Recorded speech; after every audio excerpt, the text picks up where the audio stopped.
All right, hello, welcome back everybody, welcome back to another stream. Today we are going to be checking out the Siege of Terra, the Solar War, guys, by the Amber King. Yes, this was most voted on the poll, this week's poll, most voted, so yeah, we're gonna be checking it out. I believe this is a book series, if I recall here. I believe it says, reading the description here, this video contains spoilers and excerpts from the Siege of Terra Solar War. And I know there is, yeah, it looks like a second episode here too, 5 months ago. This one was uploaded 8. There's another one 5 months ago.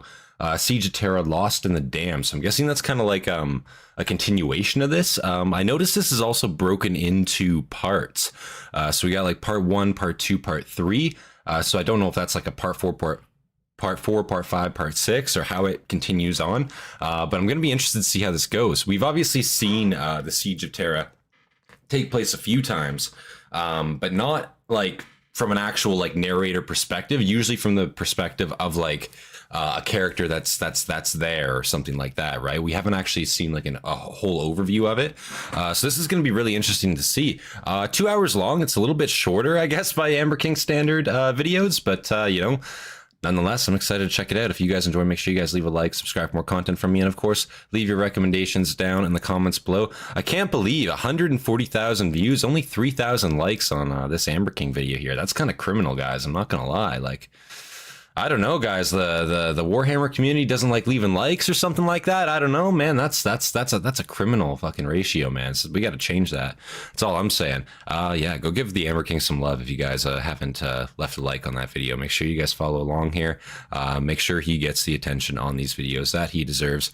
And yeah, without any further delay, we're gonna get right into this one. Big thank you to all of our members, all of our Hastati, our Principes, of course, Dagenhart, and our prefects, Fear and Hobbit. I appreciate you guys. You guys inspire me to make more content for you guys every single day. And yeah, with that, I think we're gonna get going here. Thank you guys for tuning in. Good to see you guys all here. Hope you've all had a wonderful day. And yeah, with the length of this video, I'm assuming. Hold on, let me just grab some paper real quick here. I got some underneath here. Some fresh paper, so we're good to go.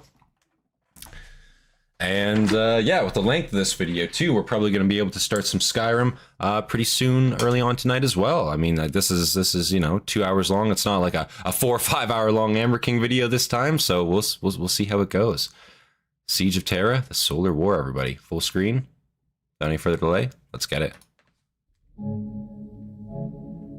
It is a time of legend. The galaxy is in flames. The Emperor's glorious vision for humanity is in ruins. His favorite son, that sounds powerful Horus, as fuck has right turned away, from his father's light and embraced chaos. His armies, the mighty and redoubtable Space Marines, are locked in a brutal civil war. Once these ultimate warriors fought side by side as brothers, protecting the galaxy and bringing mankind back into the Emperor's light. Now they are divided. Some remain loyal to the Emperor, whilst others have sided with the War Master. Preeminent amongst them, the leaders of their 1,000-strong legions are the Primarchs. Magnificent, superhuman beings, they are the crowning achievement of the Emperor's genetic science. Thrust into battle against one another, victory is uncertain for either side. Worlds are burning. At Istan 5, Horus dealt a vicious blow, and 3 loyal legions were all but destroyed. Damn, dude. War was begun, a conflict that will engulf all mankind in fire. Treachery and betrayal have usurped honor and nobility. I just want to pause right there and just say right off the bat here, this intro is going fucking super hard for like, I don't know. I mean, obviously the Siege of Terra, it's building up and it's building it up well, man. That is super powerful. Great vocals. Who voices, if I might ask, who does the narration on that part exactly? Who all collaboration? Let's just see. Horus, Chris, oh, Naturally RP voices in this too. Oh, sick. Okay. Intro text / the Emperor, Altrusian Grace Media. Okay. He's got a great voice, man. I have to say. That's some good shit. I want to give him credit right there. That's extremely good. Also, we're gonna get some Naturally RP in here for Horus. That's awesome. Have usurped honor and nobility. Assassins lurk in every shadow. Armies are gathering. All must choose a side or die. Horus musters his armada, Terra itself the object of his wrath. Seated upon the golden throne, the Emperor waits for his wayward son to return. But his true enemy is chaos. Truly. A primordial force that seeks to enslave mankind to its capricious whims. The screams of the innocent, the pleas of the righteous, resound to the cruel laughter of dark gods. Suffering and damnation await all should the Emperor fall and the war be lost. Damn, dude. The end is here. The skies darken, colossal armies gather. For the fate of the throne world, for the fate of mankind itself, the siege of Terra has begun. What a powerful fucking intro, bro. Wow. Father, he is waiting. Man, I have to, again, just give credit. That was 2.5 minutes of just like badass, like build up, straight up. Like that was, you know, peak. I have to say right away. I'm shocked, you know, like this is by all accounts 8 months ago. This is one of his like more like lesser watched videos, I have to say, and it's kind of surprising because I have to like right off the bat that was great narration straight up. And again, I'm so shocked, like only 3,000 likes on this video. Like guys, come on, go like this up. Holy shit, that's some quality shit right there. Wow. Fanboys at the end, pure pressure. He is waiting. He has always been waiting. Yay or nay to finishing this one next week? Yeah, well, I mean, I'll put part 2 on next week if you guys want to see it. Not unless the force within its tide dream it into being. Here, eternity is truth. Father. Slowly, with weariness and reluctance, he forms the idea of eyes, of a mouth, of...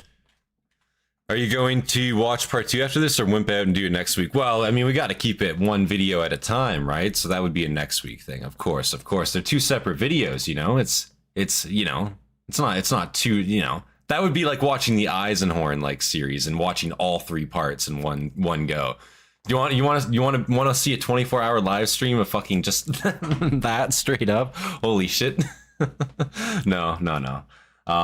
No, the video would be like probably 6-7 hours if I did that. The stream would be probably 6-7 hours if I did that. For a reaction stream, that's kind of long. You know what I'm saying? So, and especially I do want to continue some Skyrim later tonight as well at some point. So, goddamn, dude. No, we will be throwing that on the next week's poll though, for sure. 24 hours of Warhammer, jeez. Of a mouth, of limbs. No, we do like a chair beneath. We would do like 24 hours of Warhammer, like broken up into different medias. So we would do like, you know, like some lore. We would do like some games, some lore again. Maybe a bit of like animation if that's possible at all. You know, maybe like, you know, bounce it around a little bit, like schedule it out a little bit. That'd be some shit. I would do that. Idea of eyes, of a mouth, of limbs, of the chair beneath him. Far off.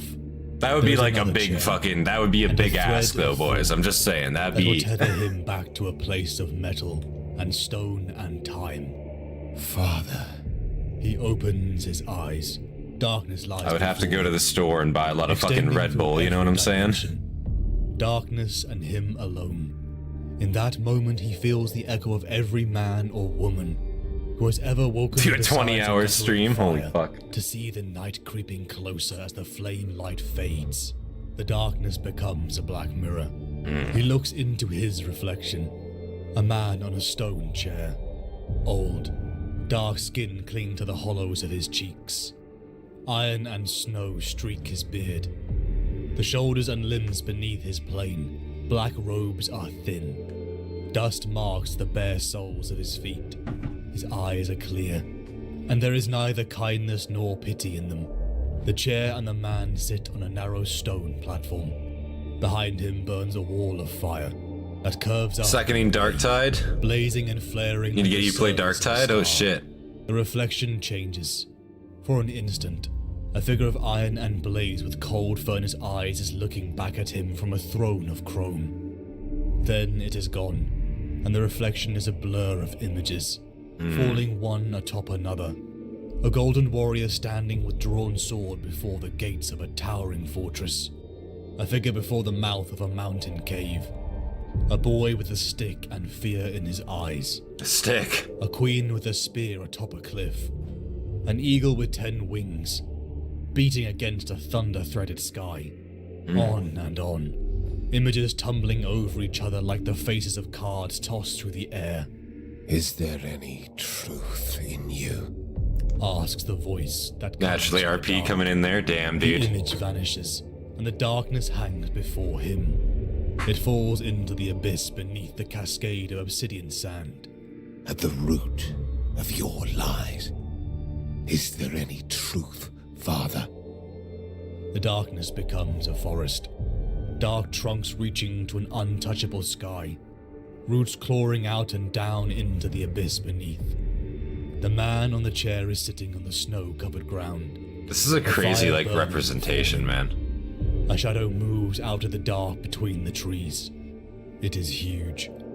Sable-furred and silver-eyed. It drags its shadow with it as it comes forward. It pauses on the edge of the light. You claim to be a man, but that is a lie revealed to any that can see you here. You deny you wish godhood, but you raise up an empire to praise you. You call yourself the master of mankind, and perhaps that is the only truth you ever spoke. That you wish to make your children slaves. Says the wolf. The wolf tilts its head, and for a second it is not a wolf, but a bloated shadow, veined with lightning, its eye holes punched into a red furnace. God damn, dude. This son, Growls the wolf, muscles coiled under black fur, lip peeling back over teeth. this son has returned to your cradle of lies. The wolf leaps. The forest blinks to a sheet of curdled black and migraine. This is such a crazy like representation. Just out of curiosity, so is this like this has got to be some sort of like some like dream state or like vision or like some type of like corruption in his head, correct? Like what exactly is the context behind the start of this here? Where is he seeing this?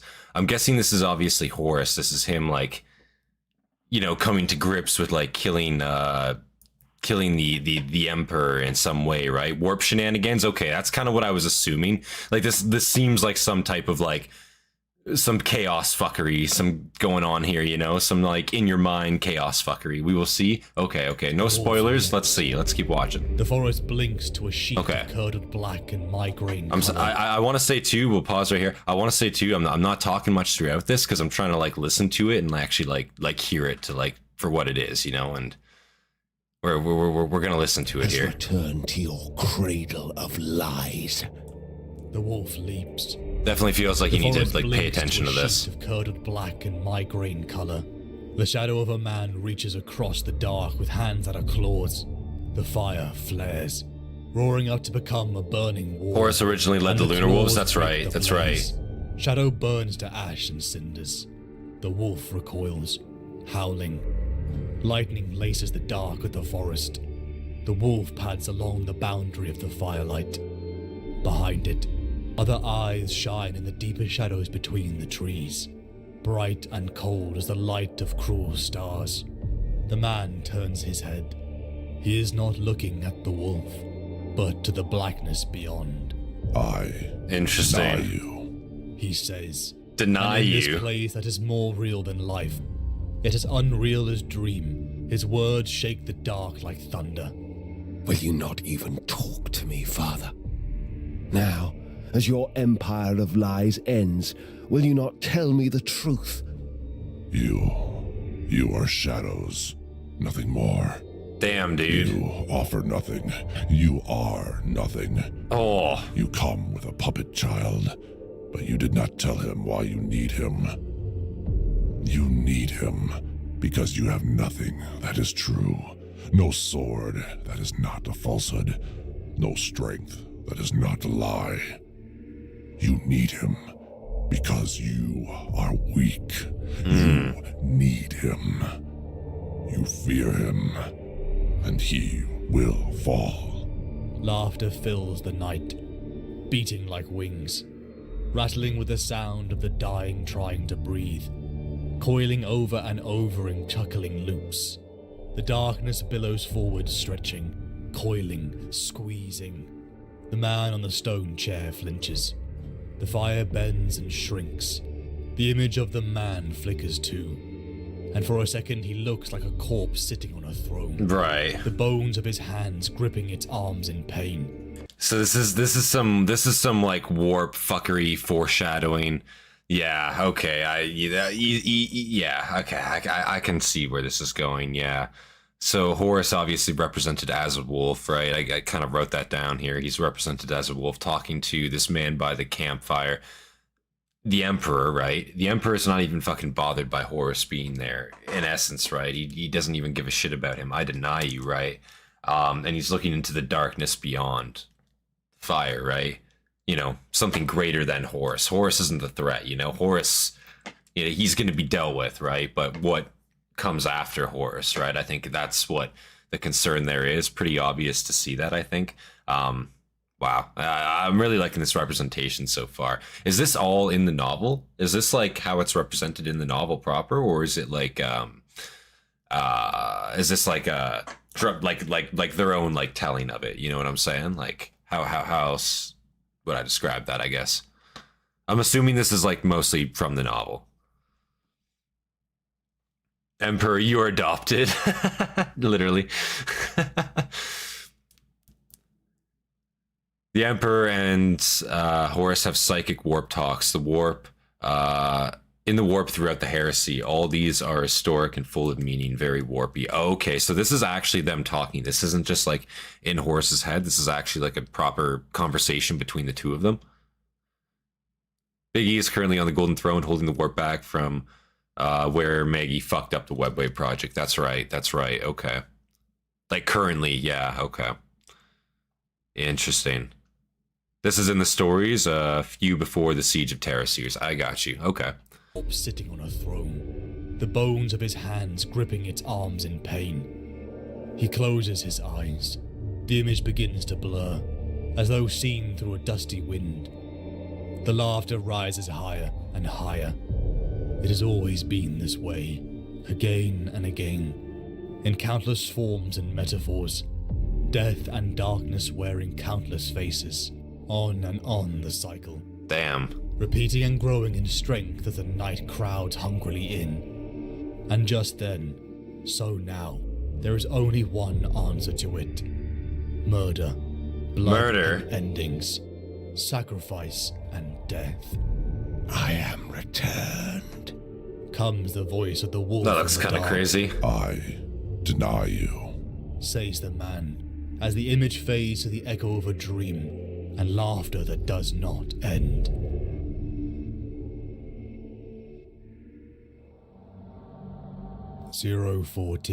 M31. Okay. I was there, the day Horus slew the Emperor. Whoa. A jest, spoken in a time of hope and purpose, as the fingers of the Great Crusade had come so close to grasping a golden age for mankind. The galaxy burns. A near decade of war has scourged the Imperium of man, as world after world either burned or joined the Emperor's wayward son, Horus Lupercal. The Emperor sits immobile on the golden throne of Terra, using his psychic might to hold back the tides of chaos. Right. That seek to break through the webway gate beneath the Imperial Palace.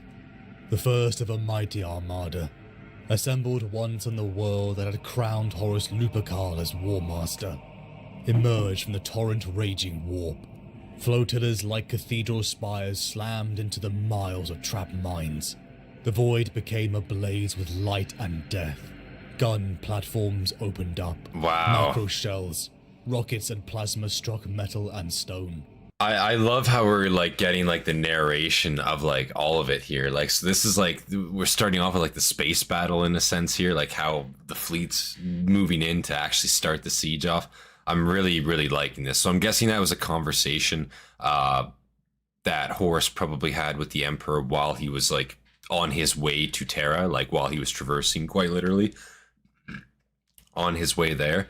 And now we're getting like the full effect here when they arrive. I think that's fucking so cool, man.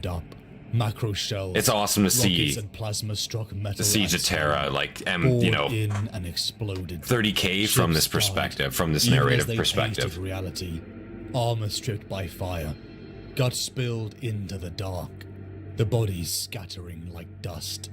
In the first 10 seconds, over 100 vessels burned to wreckage, and yet it would still not be enough. The Hastate's vessels roared into reality. Ships from across 9 traitor legions, Holy joined shit. by their own allies and Mechanicus. From those deep in the engine rooms, to the bustling humanity That looks crazy. rushed across the Ceramite ship halls in their millions, to their demigod Astartes and the bridge, all held their breath. For the doom of humanity slammed into the Imperial blockade. Hold, called Sigismund, his voice passing through the ships of his command.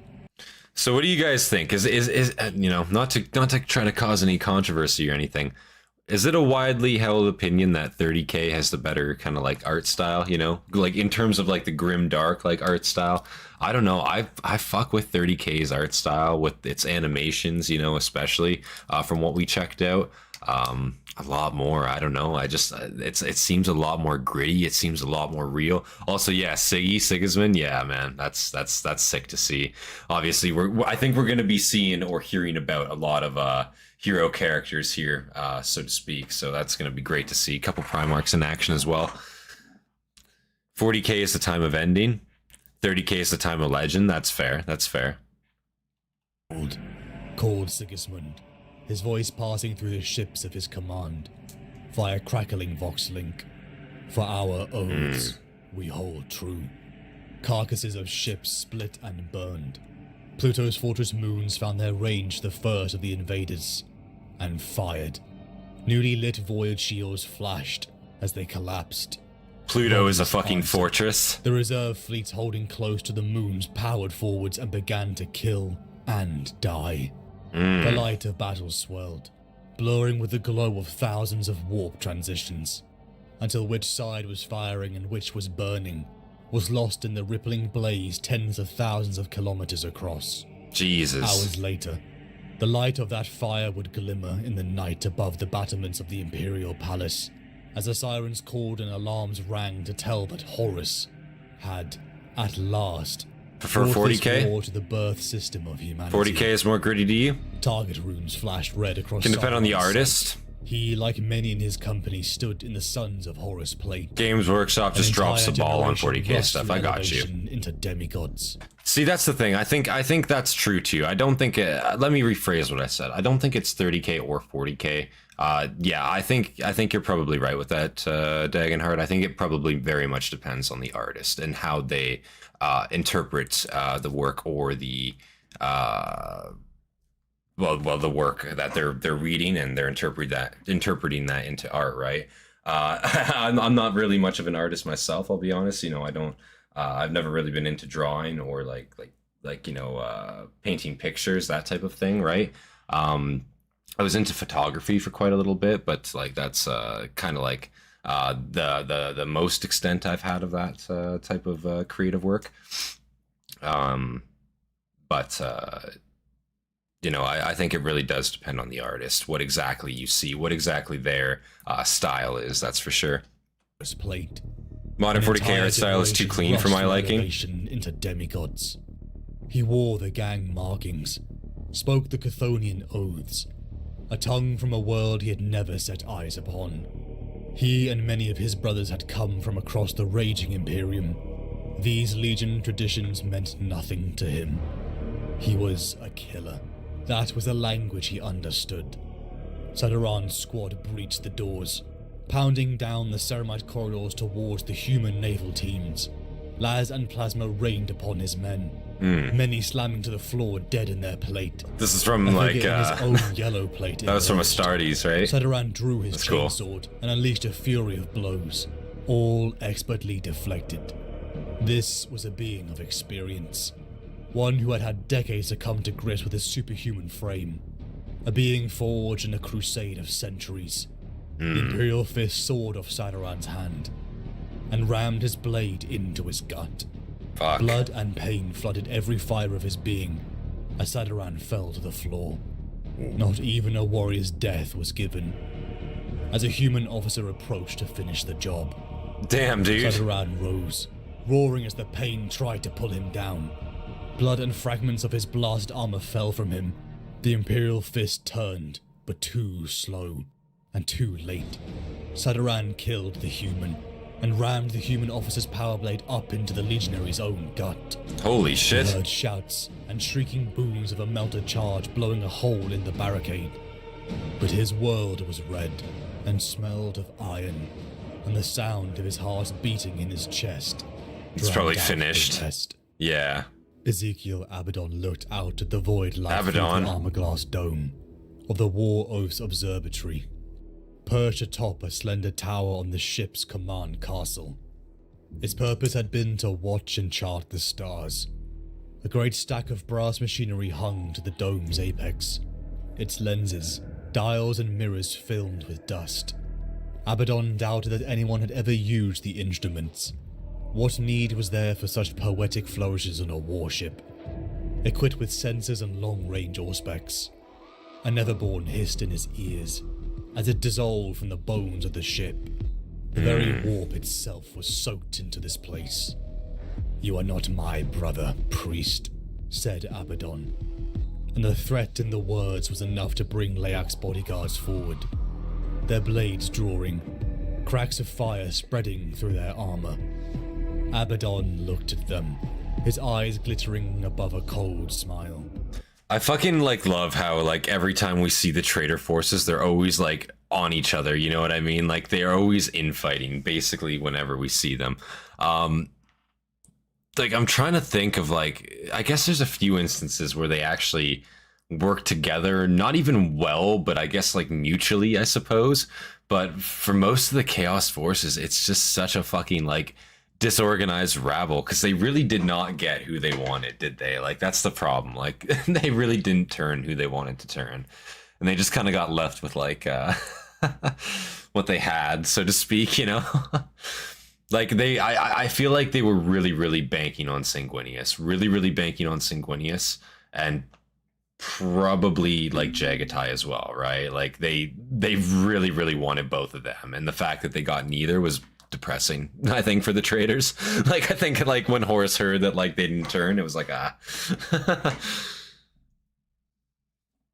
Abaddon looked at them, his eyes glittering. Hold on, it's a great example of how little Games Workshop art department talks to their lore writers. Ragnar Blackmane never seems to be wearing his Blackmane wolf cloak. Yeah, I noticed that in a lot of the art we checked out yesterday. On the video, I mean. I should say, a lot of the illustrations in the video, they didn't. Yeah, I straight up mentioned in it. It was this can't be Ragnar. He doesn't have a fucking black mane. You know what I'm saying? That's a white mane. What the fuck? What? Yeah, it's kind of weird, eh? You know. I guess maybe you could say his got destroyed and he just got given another one, but that's some heresy. You know, I can't believe that. You know, Ragnar would just rather wear nothing than not a black mane, right? That's the whole point. You know. But yeah, no, I see what you mean. It's some weird stuff going on there for sure. Banking on the Angel, the Khan, and Ferris. True. Through their armor. Abaddon looked at them, his eyes glittering. Long ago, Abaddon was cool. Leak stilled them with a twitch of his head. The pair paused and nodded once before stepping back. The War Master's first captain had no love for Zardu Leak and his word-bearers. Their faith in these dark gods repulsed him. His faith was reserved for one alone, the War Master. The ghost light of Azek Ahriman appeared on the bridge, ice spreading from his presence. Home. Ahriman's mouth did not move, but the shadows of his brow furrowed. What creatures are we that come from the night, to hearth and home, and find only strangers on the threshold? Said Ahriman. Kalik of Neuropolis, said Abaddon, from the songs of passing. Leyak and Ahriman looked over to him with a hint of surprise. Abaddon was not the savage they believed him to be. Mercedes Ollerton had tried not to sleep, for it was in her dreams that memory tortured her being. Remembranceur to the 63rd Expeditionary Fleet, the court of the War Master himself. All had felt like a dream morphed nightmare. The slaughter of all she knew above the world of Isfahan III, the flight to Terra, and subsequent imprisonment as the galaxy burned. God damn. She knew why she was here. She had seen too much. She had seen the might of Horus Lupercal, and knew the terrible power from which the galaxy now spun on its axis. She raised her head from the pillow and looked up at the ceiling. Painted birds soared through a painted sky of clouds and sunlight. She sat up. The window was open and the wind was blowing warm from outside. She could smell citrus blossoms. The trees under the Hypodome enclosure were in late flower, heavy with scent and pollen and the promise of fruit. I will say, I've noticed that it is jumping around quite a bit, but it's kind of cool in a way because we are getting like a bunch of different perspectives here in a shorter amount of time. Like it's pretty cool how they're doing it, and what I am noticing like a lot of like familiar characters. So I'm imagining it's going to be like jumping from like all these different perspectives around, like trying to give us like a full view almost in a sense. I think that's really, really cool. This woman they are talking about is first of the Remembrancers who watched Horus declare war. Oh, really? Is that the that's the girl who Horus took captive, right? I'm pretty sure he killed her, right? Eventually, if I recall right. Damn. She is at this point borderline Imperial Saint.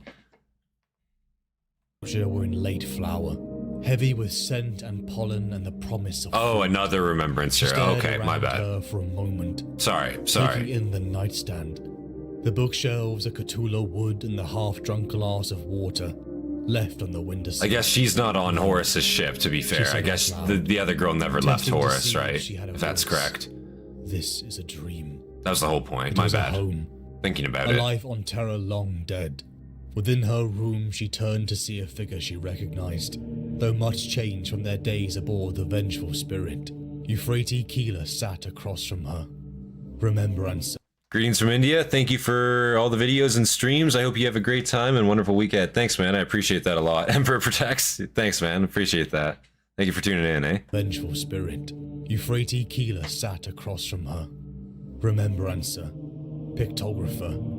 Banisher of demons. A friend. A central point to which the growing imperial cult gathered. Horus is coming to take the throne of humanity and slay the Emperor, Euphrates said.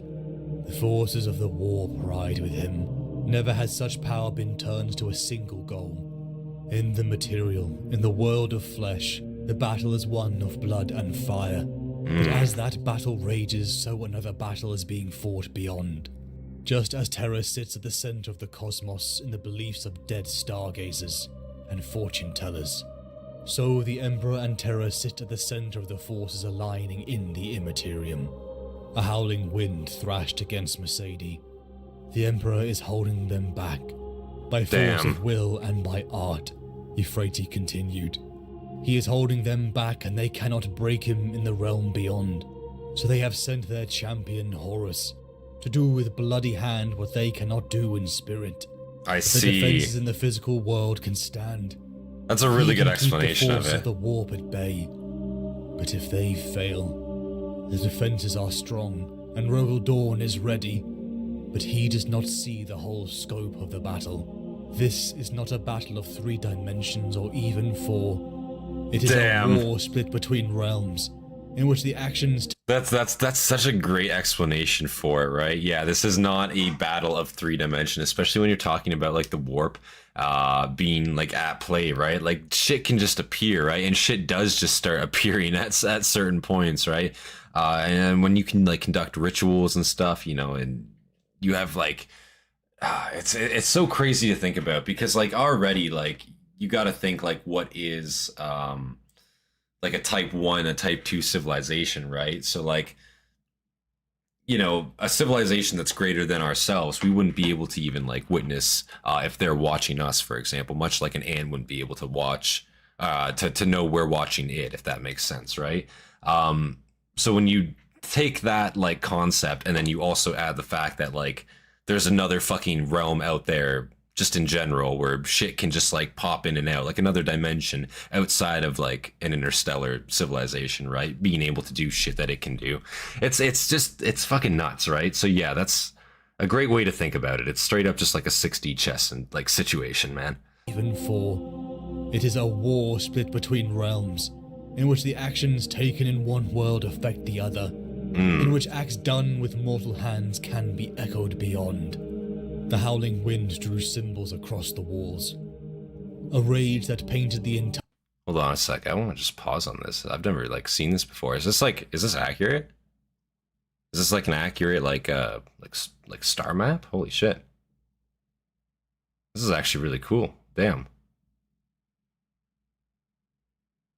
Jupiter Shoal, Second Sphere Command Base, Elysian Gate, Uranus, Second Sphere Fleet, Third Sphere Command Fleet, Ceres, Terra down here, Luna, Battlefleet Solar stationed down here outside of Luna, former position of Titan. Okay. Saturn, yeah. Entire solar system into a diagram of corruption. A ritual of death with the very planets themselves. Make. A foul ritualistic path that would rain destruction upon Terra. There's Pluto up there. Okay, hold on. I just want to see that again. I'm just gonna pause right here. Rain destruction upon. So Pluto is like right up here. So I'm guessing like the traitor forces pop through like this gate here. Essentially, would that be correct? This Chthonic gate, or what? How exactly does that work? Or can they pop in from anywhere? Right? Because I know what is it in like Battlefleet Gothic Armada? You got to go to like the warp gate specifically, like a place exactly, kind of. Unless you're doing like an emergency jump, I guess then it's kind of different. But to like move between like systems, there's almost like specific places you have to go, right? Is that in canon as well? Pluto becomes a planet once more. Let's go. Oh shit. Justice for Pluto. You must reach dawn, Euphrates' voice boomed over the winds. You must tell him before it is too late. How long until Horus comes? Mercedes shouted. Euphrates stared at her. He is already here. The glass of the window shattered. The storm wind bellowed in. Mercedes could smell ash and fire, and her eyes opened to a world filled with a scream of sirens. She was tumbling in the air. Yeah, suddenly we're getting bombed. Against the walls as gravity failed. Mercedes tried to drag the limp form of the guard off her as she rushed for the door. Las pistol shots missing by inches as the dying guard tried to finish his duty. She ran to a viewport. She could see the pale blue orbit of a planet hanging against a field of stars. Shapes glimmered in the dark. I just love the little like tidbit there. Like she didn't even like attempt to like check on that guard at all. There was no care given about that poor guardsman, you know. The windows blew in, shit's getting rocked. Guard is like dead on top of her, just fucking throws his fucking body off of him, gets up and starts running, like no care at all. I think that's hilarious.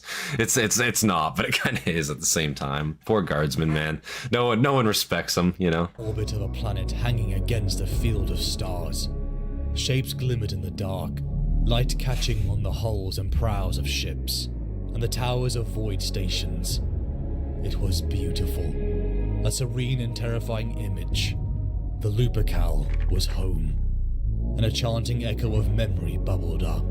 Lrmeka, Lrmeka, Lrmeka. The ship won't last long, called the voice from an adjoining cell. That explosive decompression meant the guard is just expendable. I know, but it's still just like a guy, you know what I mean? It's just some like poor motherfucker like me or you know? Mercedes took a step at the end of the day, it still sucks. Get us both out, cried the voice. How? She said. I know ships. This is a Prometheus-class transport. We are in the sub-level 2 decks down from a hangar bay. I can get us out of here. Another creaking ship. I almost feel worse for like the guard than like Do you want to live or not? As bad as it is to say, I almost feel worse for like like just watching like a named guardsman die than just like a named Astartes, because it's like, man, that's just like some average dude just like trying to do his part, you know. It sucks, you know, because it's like he's got nothing going for him. I don't know, fuck, poor guy, you know. And then there's all the nameless guards. I don't know, all those nameless guards, like they might just be, you know, nobody's expendables, but it's just like, goddamn, still, you know. That fucking sucks. Like, that's, you know, I'm a nameless expendable, you know what I'm saying? Like, I'd be out there, you know, fucking for the Emperor with them boys as I fucking get shredded by like a las gun or some shit. Like, yeah, no, it'd be over. I wouldn't make it fucking 10 feet, you know. That'd be me out there, you know. Like, fuck that. Another creaking shiver echoed down the passage. "Do you want to live or not?" the voice screamed. Mercedes held still for a second, and then she was moving along the tilted corridor, looking within the cells. "Quickly, quickly," called the voice from behind her. She opened it. A figure came through the door as it hinged wide. He was tall, very tall, and rake thin. Like Chads or cannon fodder? Exactly, and there's zero in between. Like a sack Zero. in his frame. Mercedes looked up at his face and froze. A band of metal circled his skull. Like, straight up, like, the guardsmen either, like, die, like, they straight up die like the fucking guys from, like, Mad Max Fury Road, you know, where it's, like, fucking for Valhalla and they fucking sacrifice themselves in a blaze of glory, or you just, like, witness just a fucking 1,000 of them get cut down in, like, seconds. And there is zero in between, you know what I'm saying? Like, that is straight up, there's either one based guardsman that gets in there and does something heroic, or it's just onslaught, like, complete, and there's nothing else, you know. Like, it takes so much of them to fucking get anywhere, you know. It sucks. Or you get that one Chad commissar, of course, that's able to get in there, and then he's got some effect, of course. The guard were there to kill her. The ship was under attack. Protocols to execute the prisoners. Ah, I see. I guess that makes sense why she doesn't care. That's still not going to make me feel any less bad for, like, the guard, though, there. He looked up at his face and froze. A band of metal circled his skull, riveted in place, holding a thick disc of iron across his forehead. Commissars don't exist at this point? Oh, that's a fair point. Commissars were a thing afterwards. Good point. Commissars don't exist yet. That's so true. That's so facts. Good point. Thank you. Holding a thick disc of iron across his forehead. Lord Navigator, she breathed. Excuse me. Well observed, he said. My name is Nihilus, he repeated, and gave a smile. Nihilus of House Yeshar. The two set off through the corridors now strewn with corpses. It had seemed the orders had come to execute the prisoners, only to be interrupted by an attacking there it is. Mercedes and Nihilus ran, emerging into the sparking and crumbling hangar bay. She felt the G-force slamming the air out of her lungs as Nihilus piloted a shuttle out into the void. She had a brief image of smeared stars and flashes of white fire. Nihilus had gone still. His long-fingered hands locked onto the controls. All that remained in her mind were the words of Keeler. You must reach dawn. Damn. The solar system, older than any colonized by humanity. Star travel and warp navigation had been birthed here, and over tens of thousands of years of more secrets. Wonders and terrors have been raised and lost within its bounds, than existed in all the galaxy beyond. Two such relics of the past were the Twin Gates, stable points in space and the warp, where ships could translate safely. Right. Both tracked the orbits of planets as they orbited Sol. So those are canon. That makes sense. Pluto, and the Elysian Gate lay close to Uranus. The latter offered a further layer of paradox, as it gave ships a way to re-enter deeper into the system far beyond the point, where they would be wrecked if they chanced it normally. This remembrancer is the one whose mind was modified to record video, so she is the one who showed Dorn the video of Horus declaring war. Oh, fuck.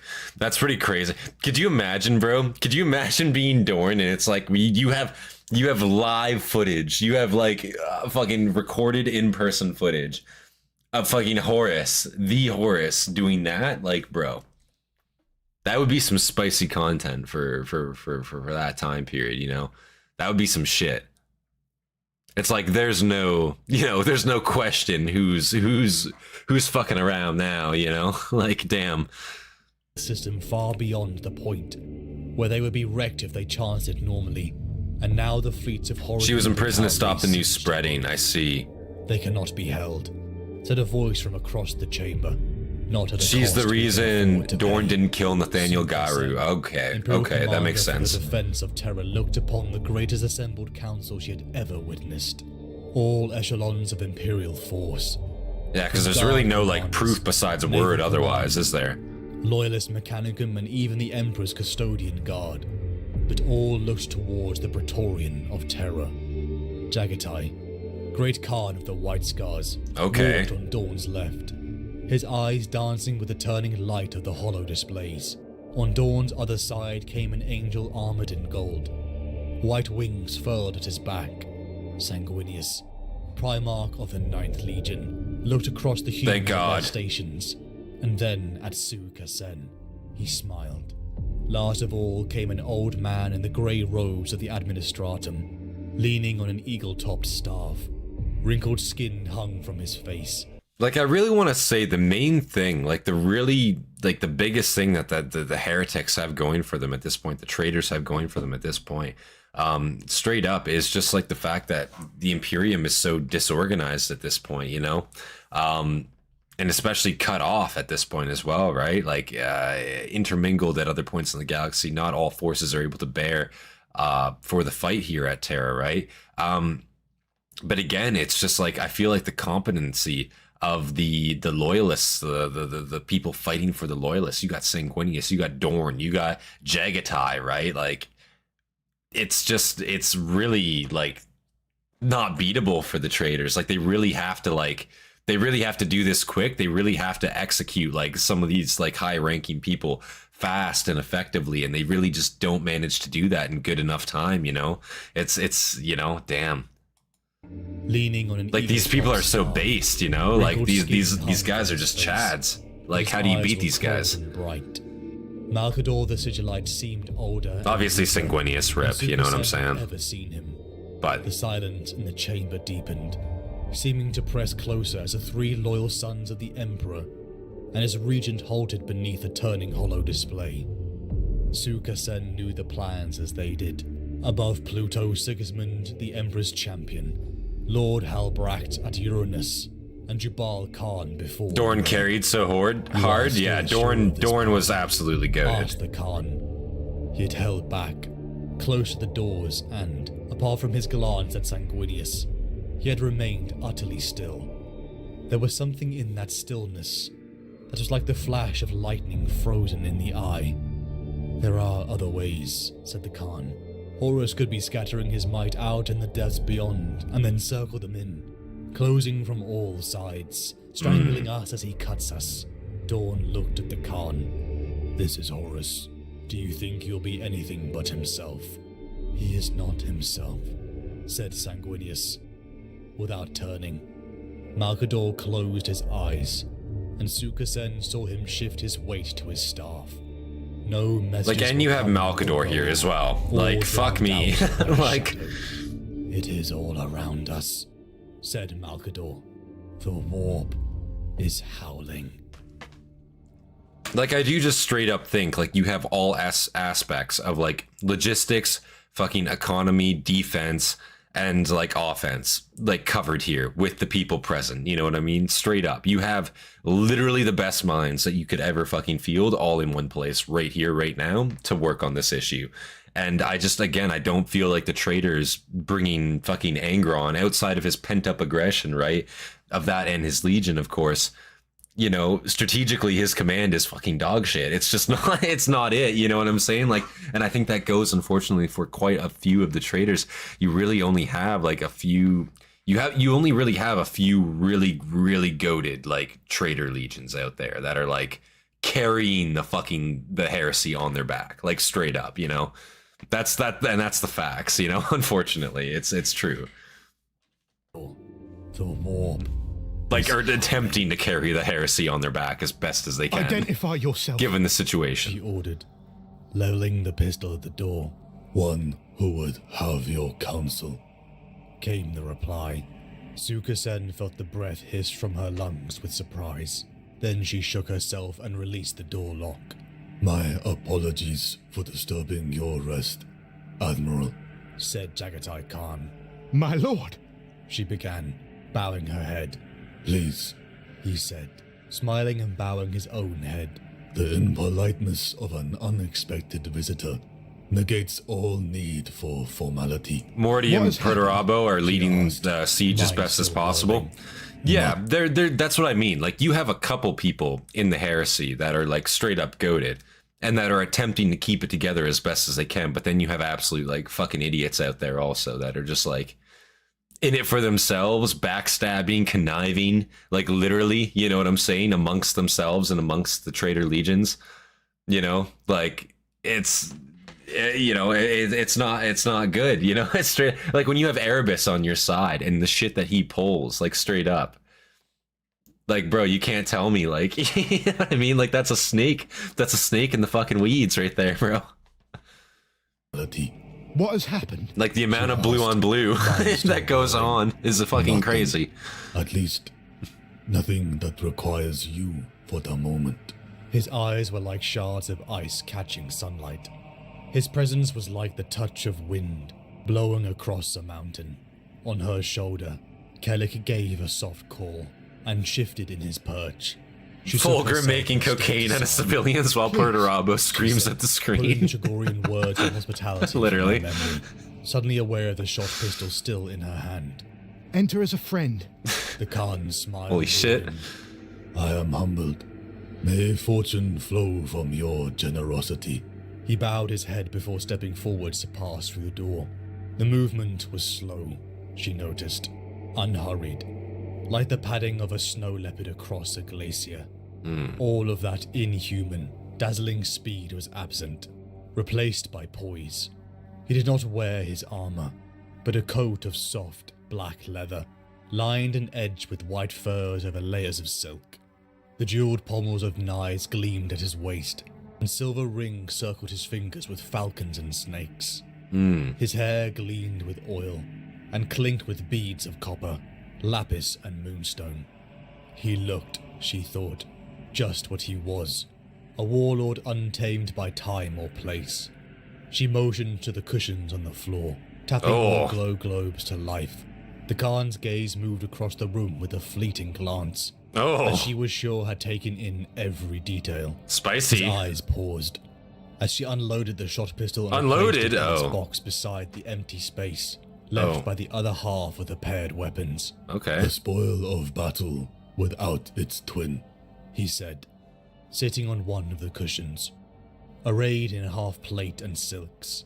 He somehow looked utterly at ease in the small space despite his size. I gave the other away, she said, offering him a glass of spice. Unloaded? Giggity? Yeah, literally. He said, I was like, accepting whoa. the glass and taking a sip. to my daughter. of course. Where does she serve? I think you know that, my lord. Look, She I held mean, his like, gaze for a I'm just saying, like, if this is her, like, look at her, man. Like, you're telling me she ain't a freak, like, unloaded, giggity, the pistol, you know what I'm saying? Like, second. His smile dimmed, and he nodded. Captain Kaliasu Kasen on the second. Fulgrim Last approves, recorded exactly. Deployment as officer commanding the Thunderbreak, attached to the 63rd Expeditionary Fleet, under the command of the 16th Legion, the Sons of Horus. She nodded and held his gaze. Her thoughts had gone very still. Yes, my lord. Prior to the betrayal, of course. How may I serve, lord? She said, taking a seat opposite him. He looked at her and then around the small room. You have doubts about my brother's method of fighting this war. I helped devise the battle plans, lord. I have no doubts. She paused. The Khan smiled, but his eyes had moved to where Kellic was. Then still there's perched nothing on more his to shoulder. discuss. The dire hawk gave a Leaves. soft caw, unfolded his wings and glided to the Khan's wrist. He grinned, eyes flashing as they met the bird's gaze. A Jovian Void officer who speaks Chagorian, keeps a Gaia hawk and serves Terran spiced tea, On a table of cedar wood. You are a strange example of your kind, Admiral. Perhaps. You're kind. But are those things truly strange? Holy my shit, lord? Jagatai, calm down. I grew up in ships, in orbital shoal, in corridors, What the in fuck? spaces of metal, where there was no sky, and trees lived only in tails. A cage. said the Khan, raising a finger and stroking Kelleck's crest. You lived in a cage of ideas. You broke its bars and now Bonk find Centurion no with the comfort Fulgrim in hat. reminders Holy that shit. Life is more than iron and stone, and death in darkness. I like things that are different from what I knew. She shrugged. But after this time is past, after your rest is done, you return them to their cage. You put back the ideas and oaths, and become the warrior that you were made into. You go back to the small places you ran from. Suka-sen felt herself frown. The thread of this conversation had flowed and turned in just a few moments, in ways that made it difficult to follow. It was as though there was something that the Khan's words were circling but not touching. Some end in which she could not see. The first reports from Uranus arrived just after you left the command chamber. Oh yeah? said. What did the And glanced reports from at her, Uranus say? And then looked back at the Gaia Hawk. Yeah? Kelleck flicked his wings and opened his beak wide. Suka-sen had the sudden impression that the bird was smiling. A beautiful creature. We're getting Too annihilated. beautiful to be in a cage. Keep one like this from the sky. Our fleet assets are getting absolutely You let them fucking out, crushed. though. I Uh-oh. can tell. When I can, I take him up to the parapets and let him fly. And he always returns. Yes, The Khan smiled. He's not going His to, face because darkened. he's gonna get crushed by a Expression fucking like clouds chaos passing drop over the pod in a sun. second here. The sirens sound outside. Unfortunately. On and on. At Actinus Hive, an hour ago, 10,000 people took their own lives by sealing a zone of the hive. And I'm gonna letting grab a off bat the and do air crime. to keep Holy them shit, alive. Hobbit. The last message from What the fuck? inside the zone said that they could hear the howling of wolves when they dreamed and when they woke. There are others, too. Smaller in scale, but multiplying by the hour. Mars has fallen silent. Fire and fear spreads and spreads. Just before I knocked at your door, I was told there have been pleas from Triton and the moon colonies of Neptune. They can see the battle light from Pluto. They are asking for the ships taken from their orbits to be returned. They want help. They want the Praetorian of Terra to save them. Silence filled the moment. Uranus holds. She asked. Oh, at last. Uranus holds. She thought of the ships. The hundreds of Believe ships you me, that had been Uranus redeployed holds. from other planets to bolster the defense of the Elysian Gate. She thought of the resources pulled from Neptune to bolster Uranus's defenses.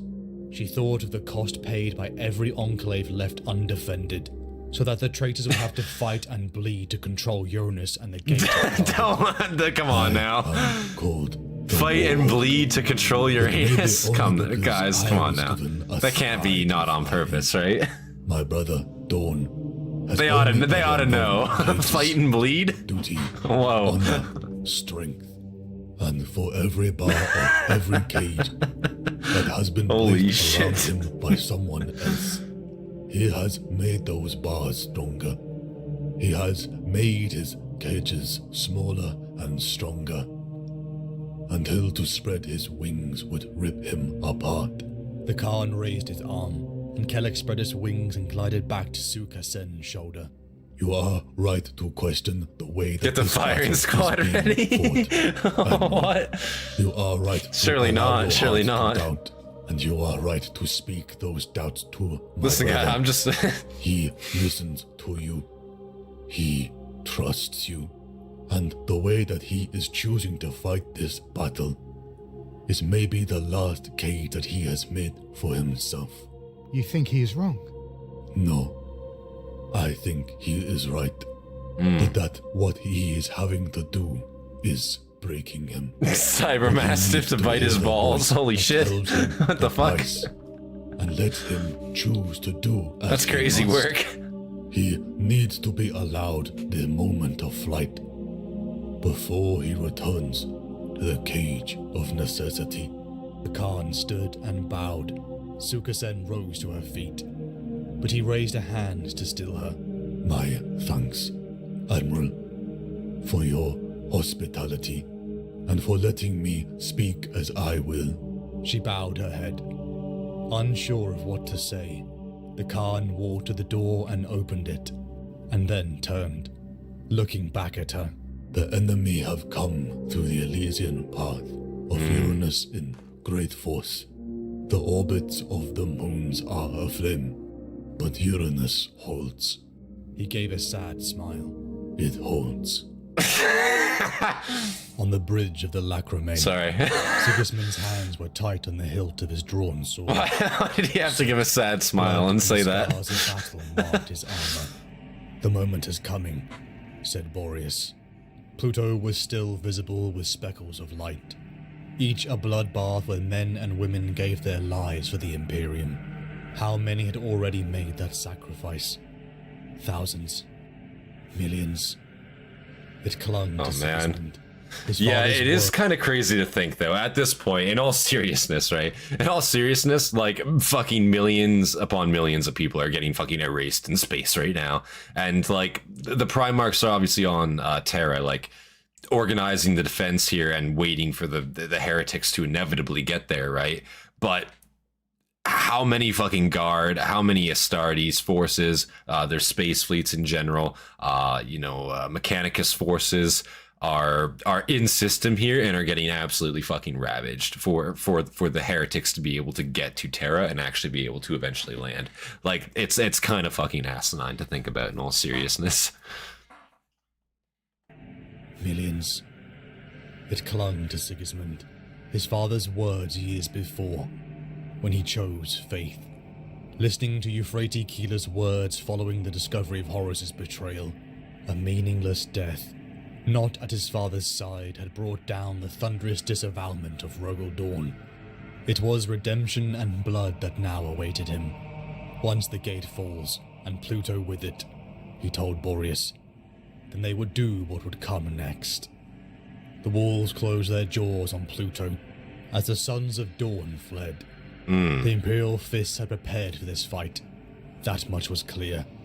One moment there were hundreds of ships spinning in the dance of weapon exchanges. Then, every weapon station in Fortress Moon still in the defenders' hands firing. Rolling volleys of shells and short-fused torpedoes shook the void and lit the dark with bubbling shoals of fire. The attacking ships' sensor systems chattered in distress as they filtered the sudden squalls of energy spikes. But the volleys kept coming, rolling over the top of each other like rising beats of drums. They are with Doran killed Alfarius on Pluto, right? 100%. Slowed us and bled us. No, honestly, I think it was Pluto, actually. Yeah, now that you mention it, yeah. Part of me thinks that, like, Alfarius, like, that's got to be a plot in itself, right? Like, Alfarius can't have actually died, right?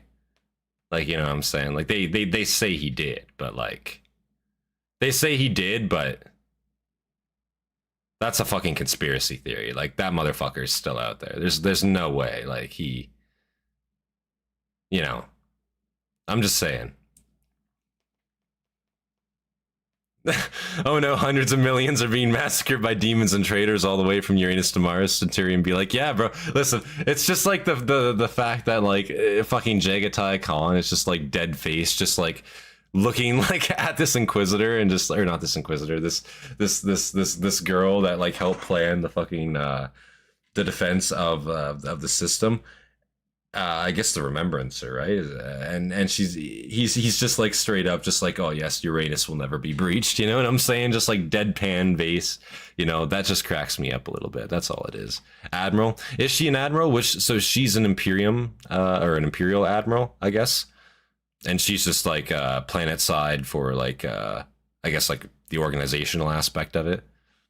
Kind of, like, too valuable to be in space sort of thing. And now they will run to Terra, said Horus Aximand. There had been a striking nobility to that face that was affectionately named Little Horus, in resemblance to his Primarch. But much like the war itself, Aximan's face was scarred and ruined. "They have other lines and defenses to use," said Aximan. "And billions of people who can die on their There's loads of names not met before mentioning this. Gotcha.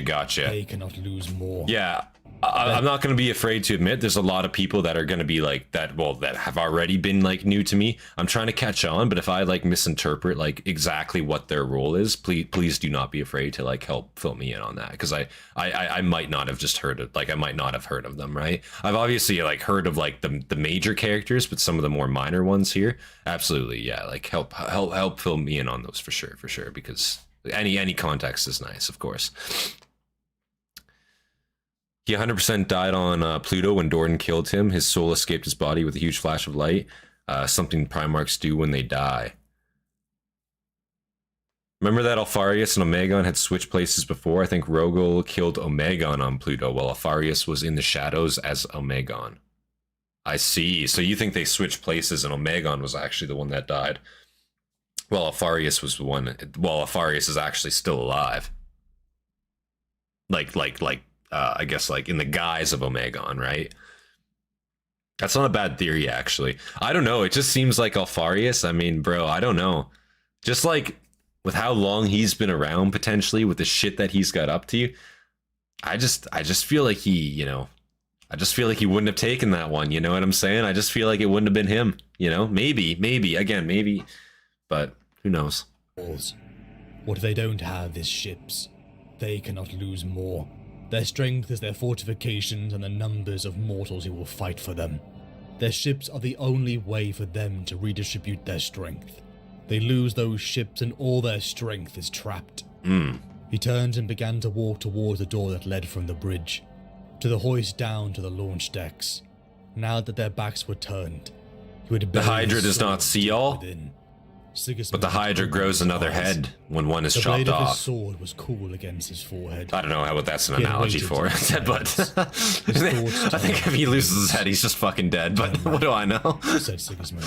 Damn, dude. Cut them down. Sucks. The loyalist ships oh, shit. As one. Sigismund? Turned. The Kerberos gate above Pluto exploded.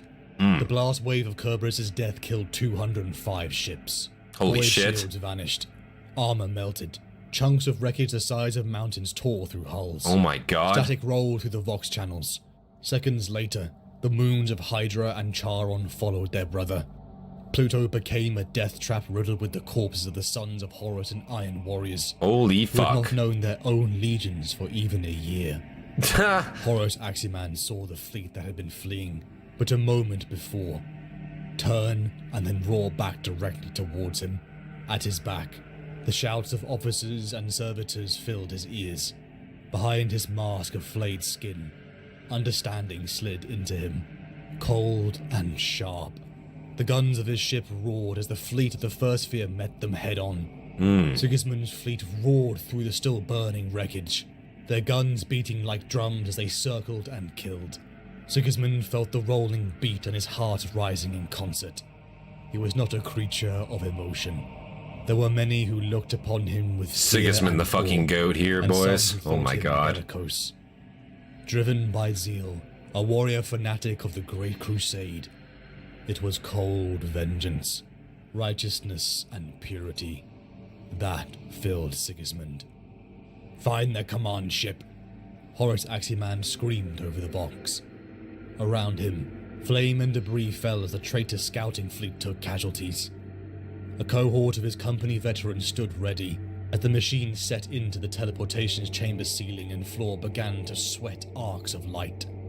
Find Sigismund, he growled. A pillar of lightning flashed into being, slamming into the fucking assassination squad going after Sigismund here. Shapes stood within the light, vast shapes of metal and death. Then the light vanished, and gunfire roared through the sudden dark as the sons of Horus opened up. Sigismund was already moving. Sword rays and a sea of yellow and green slammed into each other. Blood, gore, and nice. flew as demigods killed each other. Holy shit. The sons of Horus were good, battle-hardened, and chosen for skill and ferocity. They were killers all, but they went backwards, formations and fire lines distorting as they tried to bring their guns and blades to bear on the Lord of Templars. Sigismund dove into them, every movement of his sword a strike. Keeler's words danced in his mind. Sigismund's just a Freedom of fucking... inevitable death, plunging his spirit into the flow of serenity. In teal plate and a red cloak billowing behind, Horus Aximan charged at him. Little Horus kept coming, swinging faster and faster. Little Horus kept Aximan coming. was fresh, and Sigismund could feel his body strain. The press of bodies slammed against them both, separating the duel as Boreas took the next blows of Aximan, taking Sigismund's place. Fafnir Rand thrust his axe into a neck joint. As lines began to reform, Sigismund could see the glints of Boreas and Aximan. His brother was going to lose. Behind Ran, a shield wall formed, and then broke forward into another attack. Sigismund screamed through, enough to stand over the bloody and broken form of Boreas. "Brace for teleportation," shouted Ran into the box. But Sigismund was not listening. He was taking another step, his eyes reading the arc of Aximan's rising sword. His first blow struck Aximan's sword arm, and took hand and blade off at the wrist. A second cut followed the first.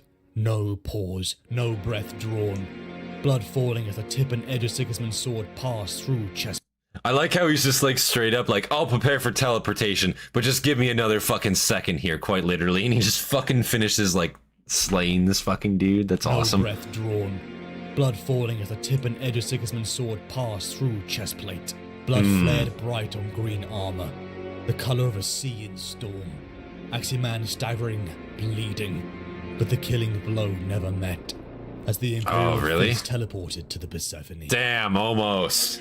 You almost got him. Shit, dog. Numbness in his left arm had become fire in his flesh. So Aximam, is that his name?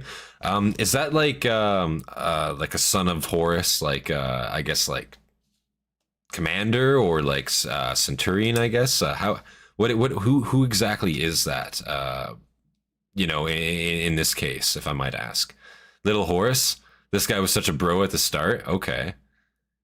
Is that actually his nickname now? Little Horus? Is that what they call him? Like a derogatory name for him? That's kind of fucking funny, I'm not gonna lie.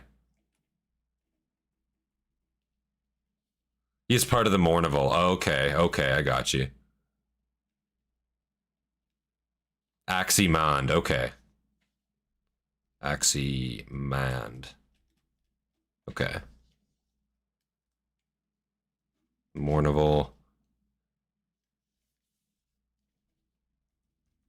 Sorry, I'm just writing this down. Just don't know if I've heard a lot about him, that's all. As the Imperial Fist teleported to the Persephone, Sigismund did not speak. Numbness in his left arm had become fire in his flesh. He looked down at his sword, still chained to his other wrist, and then raised it, and touched the flat of the blade to his forehead. Sigismund stood in the Apothecarian, over the near corpse of Boreas. Atonement, he told to his dying brother. That was why he had met Aximan head on, why he plunged into the thick of battle, why he was trying to die. He's been called Little Horus for years now? Oh, okay. For an oath broken. So it was that kind of like a pre-heresy thing? It's not just like a derogatory name, it was like just his nickname kind of thing? Death is not atonement, said Boreas, his rasps intermixed with a spray of blood. Not even now. Spitting image of Horus, okay. You atone by living until the last blow of the sword. Until the last blow of the sword, swear it to me. Something cold and tight knotted within Sigismund. You have my oath, he said. The last breath exhaled from the mess of flesh and ceramite that had been his brother Boreas. Damn, dude. Mess of flesh and ceramite is crazy to say. He had brought fewer than 100 ships to this point.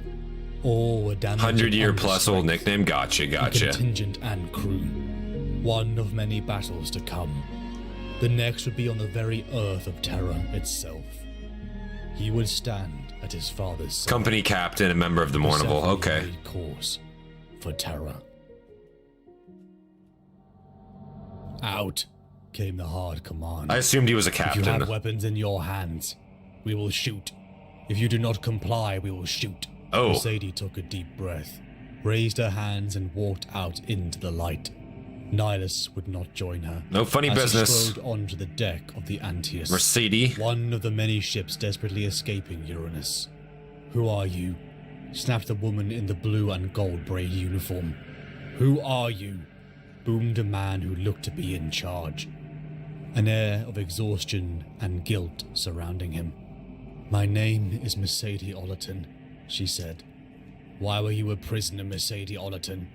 Said the man looking Wow, into a her simple overall. misunderstanding, if She you can looked believe at it. him, thinking of what the truth would do in this moment, and then gave the only answer that came to mind. I can't say. Little Horse was You captain of must remain Vaith a Company? prisoner on this ship, he said, and nodded to the tall woman. Please, said Mercedes, sudden panic rising as they gripped her arms. I need to reach Terra. I need to reach the Praetorian. The officer in blue and gold braid laughed, and then turned away as the troopers shoved Mercedes down to her knees and bound her hands behind her back. Mercedes sat bound in another cold cell. There has to be a way to make them listen, she said. To what? Asked Nihilus, looking up from the bowl. You haven't even told me why you need to get to Rogel Dawn, and we have the bond of mutual suffering, and now this rather inadequate cell. She glanced at the navigator, but he had gone back to the stirring of the broth suspiciously. This had been the first time she and Nihilus had spoken to each other since they had reached the Antaeus.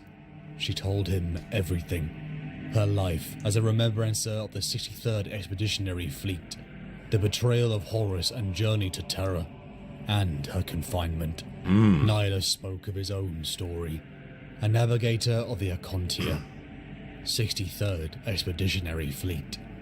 The officers mutinied after Istvan. He said. Half the military commanders and units on board were die-hard Horus loyalists. But the captain and the other half wanted nothing to do with it. What a brutal, I feel bad for this guy. That would be like a fucking brutal, like, thing to be a part of, you know? Your ship mutinying, you know, straight up, like half loyal to the Emperor, half loyal for Horus. And it's straight up just bloodshed on the decks of the ship as people fight over, like, what the fuck's going on. And this is during the battle of, like, Isfahan 5, or the massacre, I guess. That would be quite insane, I'm not gonna lie. That would be some shit. That's brutal, man. Like, straight up. I kind of feel bad for this guy, what he had to see and what he had to go through. Oh, it's 5th Company, not 8th? Okay, let me just rewrite that down. 5th Company. There we go. I just scribbled out the 8 there. Okay. Hard Horus loyalists, but the captain and the other half wanted nothing to do with it. They came to us, to the navigators, saying that they needed our help to get out, and we agreed. My house does not like this war, not any part of it or any side of it. So, when we can remove ourselves... No, I feel like most sane people don't want this war. It's fucking craziness. Mercedes found herself wondering what could make a creature that looked out into the immaterium afraid. The ship began to shake. Forces began Abby is the to 1st hound Company? them. Mercedes was banging on the cell door again. I'm pretty sure I There was recall blood that, on her actually, yeah. knuckles. Listen to me, she shouted. You need to listen to me, she roared. A pit of anger was opening in her now. She had accepted her fate long ago. She saw the consequences of her years spent with the 16th Legion, and could not fault the judgment of the Imperium. It was the price for the truth of what had happened to Horus, what had happened to everything. Doors opened. A portly man stood in the doorlight. Vec, captain of this vessel, a merchant who had been forced to leave behind thousands of people as Uranus burned. That sucks. The guilt that was written across his face was a weakness. Now, he's a merchant. Now, is he just like an actual Imperium merchant, or is he like, I guess he's not a rogue trader. They would like specifically call him a rogue trader if he was a rogue trader. So I'm guessing he's purely just a commercial, like a commercial captain, you know what I'm saying? Or something of that sort. That makes sense. Uranus burned. The guilt that was written across his face was a weakness. One that led to sparing 2 prisoners, who now had signed the ship's death warrant. No jokes about Uranus burning, you okay? Well, listen, guys, you know, He said. trying to take it a little bit more seriously, you know? Yeah. Was a prisoner. Listen, the only reason it was funny before was because it was Jagatai Khan straight up talking about Uranus being breached, you know? In his Jagatai Khan voice, you know what I'm saying? I found that humorous, okay? I'm not gonna lie. I no bullshit. I thought that was kind of funny. Okay, straight up, that made me chuckle when I heard those lines a little bit. It wasn't like any type of way. It's just like the context of it, you know. I'm like, goddamn, you know what I'm saying? A bleeding, burning Uranus. Holy shit, that's something I'm not, you know, wanting to be a part of, kind of thing. But you know. It's you know, in this case it sounded a little bit more serious. let's have you, and just like the build up to it too. I think, you know, just the unloading, you know, and all that nonsense. Listen, it's in the past. It's in the past. I don't want the Inquisition called on me. I was a prisoner, Mercedes began. People don't just kill ships to execute one prisoner, he growled, biting off the next words. What have you done? I am carrying messages from a saint to Rogel Dawn, Mercedes said. From a friend, from someone called Euphrates Keeler. The man's face changed in an instant. He was a believer. The Imperial Uranus has been through too much at this point. Oh, spread like wildfire. Amongst the masses Uranus burns. Should have remembered lube. Oh god. When the destruction of humanity was on the brink, what reason did Vec have to deny the thing that gave him hope? Innocence proves nothing. That was what their ship's pursuers believed. What do you need? He asked. Unloading while Uranus burns as hell. Holy shit. Said. What should this signal say? So true. Asked Vec, as he pulled himself back to his feet. Just my name, and one other word. Loken, said Mercedes. It should say Loken. Loken. The Antiers had broken free of the carnage around the Oberon Gate, and powered onwards towards Uranus's outer orbits. The mass of humanity that fled towards the throne world were picked off like flies. All would serve or die for the War Master. Mercedes walked back to her quarters, past the throngs of humanity stuffed into the holds. After the desperate escape, Uranus being split between two sides is tragic. Oh man. Vec made his way towards the prisoner chamber. He had gone to check on his children first, and found them sleeping. Noon had been in his bunk, mouth wide and snoring, hands tucked under his head. The assault on Uranus was so fucking immense, dude, straight up. Maury was not in hard her to bunk. picture. She had taken her blankets and curled in the corner of the room. He should think. Try to think about what they would do when they reached Jupiter. Had the war reached there yet? Did they have enough food to make it? He raised his hand and knocked. It had been days since he had last seen her. Mistress Ollerton, he said. He opened his mouth, not sure what he was going to say, but she spoke instead. You want to know about her, don't you? About Keeler. You believe, don't you? You are a follower of the Levisio Divinitatis. Are you? He stuttered. I am. Do I believe? Mercedes said. She smiled, and then gave a short laugh. I have seen things. When you know the truth, does that leave room for faith, or does it become fact? Do you know what the crusade and betrayal have taught me? She was looking directly at him now, and there was a hardness in her eyes. We are all small things, we humans. True. We mean very little. Our lives are narrow and short, and our dreams, even if noble, will not shift the stars in the sky. We are not the movers of this age. Horus is. Oh, my alarm. Oh, sorry. The choices and the hope and the ruin belong to them. Vex breathed in sharply. His hands twitched. Mercedes did not move. There are arch-traitors and saints. Then hope is in their realm. The realm of cosmic change and slaughter and sorrow. They are the ones who will decide tomorrow. And if there are any tomorrows after that, we are human, Master Vec. Our lives only matter in quantity. We can dream. Uranus was conquered. Cling on to what we have. Bro. But those things The breaching of Uranus was honestly such a tragic event. Like, I can't imagine what that must have looked like straight up. Like, you know, the way Jagatai described it, you know, bleeding, broken Uranus. Like, how must that look? You know, the Imperium will never recover from such a strong point being obliterated. You know what I'm saying? Like, how will it ever recover? Straight up, how will Uranus ever recover from this? I don't know. I have no idea. Maybe a lot of Vaseline, perhaps. Who knows? We can dream and despair and cling on to what we have, but those things live only in us. Our hope is our own, and if the universe cares, it does so by accident. That is why people pray to the Emperor and call my old friend a saint, because deep down they know they cannot change the great course of events. Vec began to rise. I wish to ban the use of the word Uranus for the rest of the stream. Nah, Hobbit, you're not allowed to do that. Uranus is a goated word. We're obviously just talking about the planet, Hobbit. You know what I'm saying? We're talking about the planet for an educational and, of course, a civil discussion. You know, Uranus is it's a point of hot debate right now, given the current circumstances, with obviously the solar war occurring right now. You know, this is a major key point, you know, in the system. You know, we can't merely forget about Uranus, plain and simple. Like, at the edge of his eyes, this was not. Why does everyone forget the hammering and pounding that dog Pluto got? So true, dude. A message from the divine to a primarch. Holy fuck! I am chosen. That this is something only I can do. That I will do the will of the Emperor and that he protects Uranus has been overused, fair enough. enough. You can believe that you are doing good, and that it will mean everything is going to be all right. Vec began to turn. He was smiling. It was bleak and painful, but he believed. More days passed, where mercifully Mercedes slept without the haunting of memory in her dream. Vec's children had come to her in the subsequent days.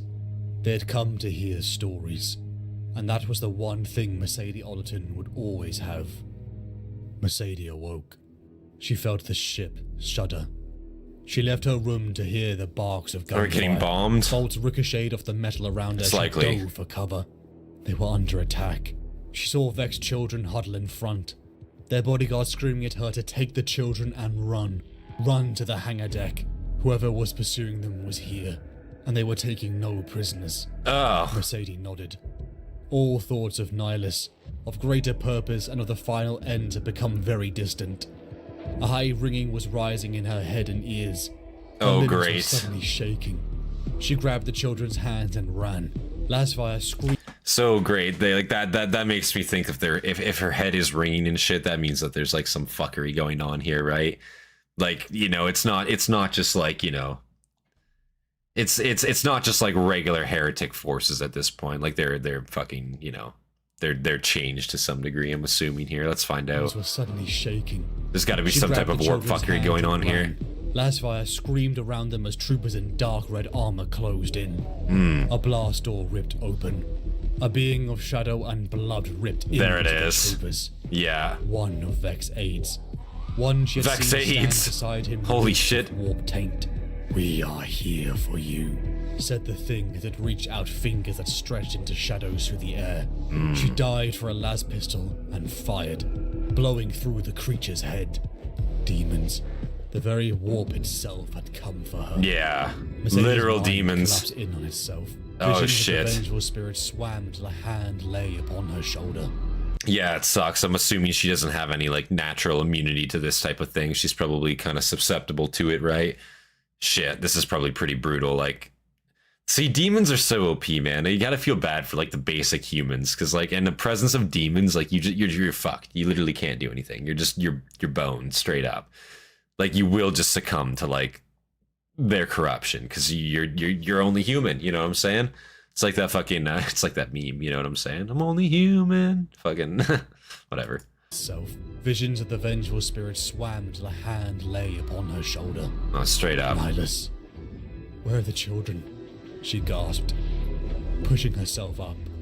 Nihilus jerked his head. Did you lose the two kids? Small shapes lay slumped against the wall. They were catatonic.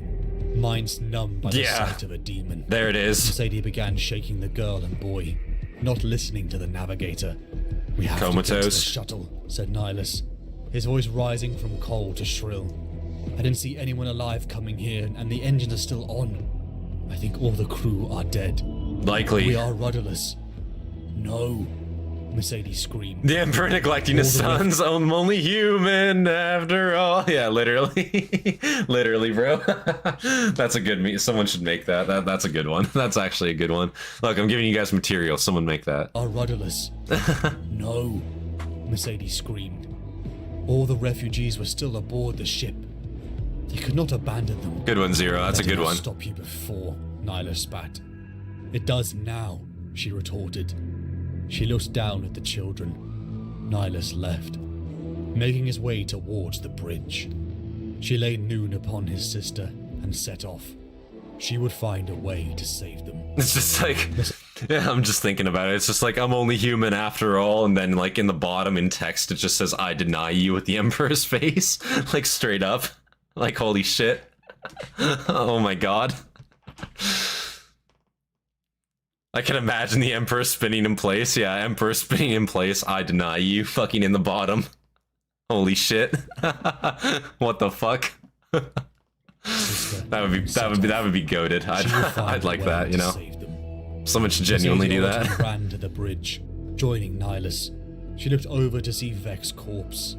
The first wave of boarders had been slaughtered by a demon, but more would come. She rallied the refugees in the hold, begging for men and women to fill the empty stations. The Antaeus sailed again. As a hunting vessel gave chase, they died for the safety of Jupiter's orbit as munitions ripped through their ship.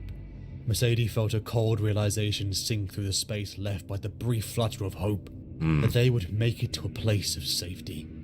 They would not. Oh. They would die on the edge of survival. But the death strike never came. The hunter vessel exploded as a new vessel surrounded them. "I am here," she spoke into the Vox. "This is Mercedes Ollerton." "Cut your engines," said the voice that she recognized. "Thank you," she said. Who is it? "Thank you, old friend." The Vox clicked. The speaker on the other end paused. "You are safe now," said the voice of Garviel Loken. Oh wow, Loken himself fucking found her? Turned from the Imperial fists into What luck. Holy to a shit. teeming young girl sitting around the war room. Sukasen knew who she was instantly, even though they had not. That's actually incredibly lucky. Imagine being imprisoned twice by like Imperium forces, and then suddenly Loken himself just like fucking finds you, like as you just escape like a ship on the brink of death. Like, goddamn, dude, that's some pretty lucky shit, you know? Because if it was anyone else, you'd be finished. Like straight up, anyone else, you'd be finished. I hereby sign the death warrant of this stream's heretics and consign their souls to Oblivion. May Imperial Justice account and all balance the Emperor protects. Holy shit. Nah, there's no heretics in this stream, you know. Maybe some gene stealers, but no heretics, I'm sure. Sukasen knew who she was instantly, even though they had not met in person before. The woman was called Andromeda 17, and she was one of the last of the Selenar, a sign of the near-extinct lunar gene cult that had helped the Emperor raise the space. Euphrates was Loken's official remembrancer. Mercedes was a friend of hers. Cult Gotcha. that had helped the Emperor raise the Space Marines from armies. Sounds like heretic propaganda? Nah. Sukasen knew Andromeda 17 by rising reputation, and disliked couldn't be. most of what she heard. Nothing that she saw of the woman in the flesh undid that impression. The war had changed. Sukasen knew every possibility, but only that in the material verse. "The enemy progresses through the gates of Pluto and Uranus as planned for," said Sukasen. "They have also, by other means, by sorcery, interjected Andromeda." Sukasen shit. continued. "Inserted a large force above the plane of the solar system. That fleet has divided into two, with both elements making speed for the inner system, for us and for Mars. The enemy knows that others are at their heels, that they do not have time. This battle for them must be swift, and our greatest defense is to slow them, to make them have to grind through every step they take forwards. This maneuver is much further in system than we would expect. It is extraordinary, but it is not enough. It will not work quickly enough. She looked up and met Rogel Dawn's gaze. And they will know that. They will know that we can defeat them with time, even if we lose these battles. Literally. So the question is, what are they doing that we cannot see?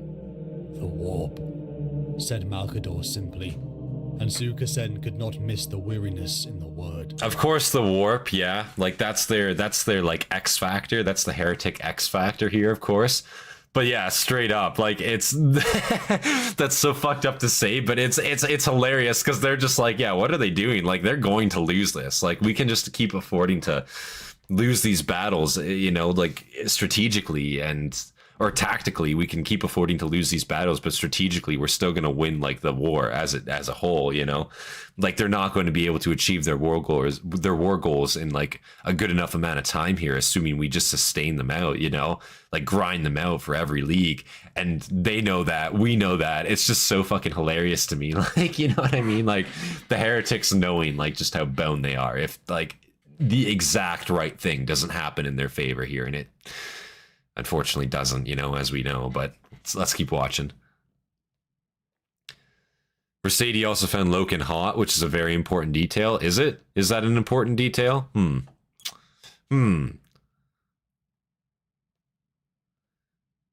Malkador simply, and Sukasen could not miss the weariness in the word. They all looked at the regent. This has always been a war fought on two fronts. One in the physical world, the world of guns and bullets. Extremely and flesh. important. The other a war in the realm beyond the physical. A world of things that dreamed they were gods. She takes pics by blinking her eyes as she watches him. Oh my god. The wall without, said Dawn, and the wall within. The Emperor is our wall within now. Does she blink a lot in his presence, or is it just kind of... He is holding it back alone. And he can hold, said Valdor.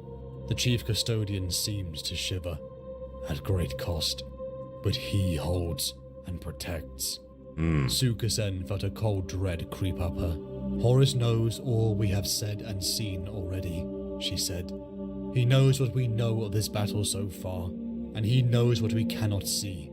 And he is Horus. Dawn looked at Cynreius. He is Horus. The two Primarchs' gazes met. A small, sad smile formed and faded on Dawn's lips. Was he ever less than brilliant?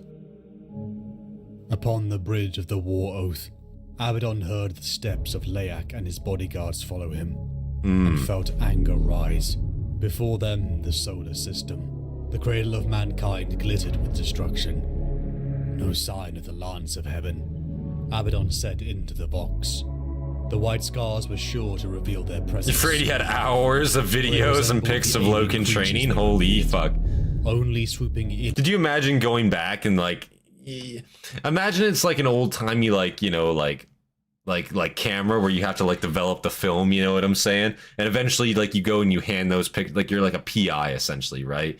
Back in the day, that's, you know, essentially that's kind of what she is like right now. She's got like the pics, she's trying to like distribute the information, as it were, right? And it's just like, you know, develop the photos. You go to hand these pictures in to your boss, right? Essentially, and it's just like, you know, fucking like hundreds upon hundreds of photos of just unrelated, like just like bullshit of like a shirtless Loken. Like, what the fuck? Like a training Loken? Like what does this have to do with anything? It's just like, oh, no, skip the first 200 pics and like go to exactly like pick 233. That's the one you want to see right there. It's like, oh my god, yeah, you're right. Okay, good job, good work. But like, what the fuck is the rest of this? Like, you know what I mean? I had an old film camera when I was young. There's like, what are they? Like, there's like the Polaroid cameras you can buy nowadays, like the instant Polaroid cameras. I was actually looking at getting one of those. They seem pretty neat, you know? They actually genuinely seem pretty cool. I might take one of those camping with me or something. Seems like a good like piece of kit to take with you camping. For they resembled the avian creatures they revered, only swooping in for a killing stroke. A throng of black armored warriors greeted him with raised fists and weapons.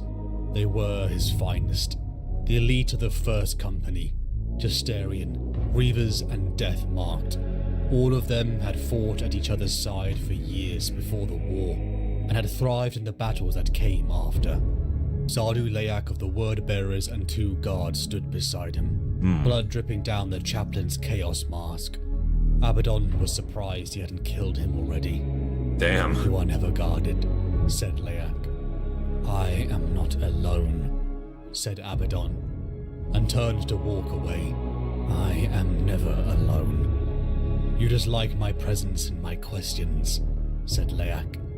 "You have found a truth, priest," growled Abaddon.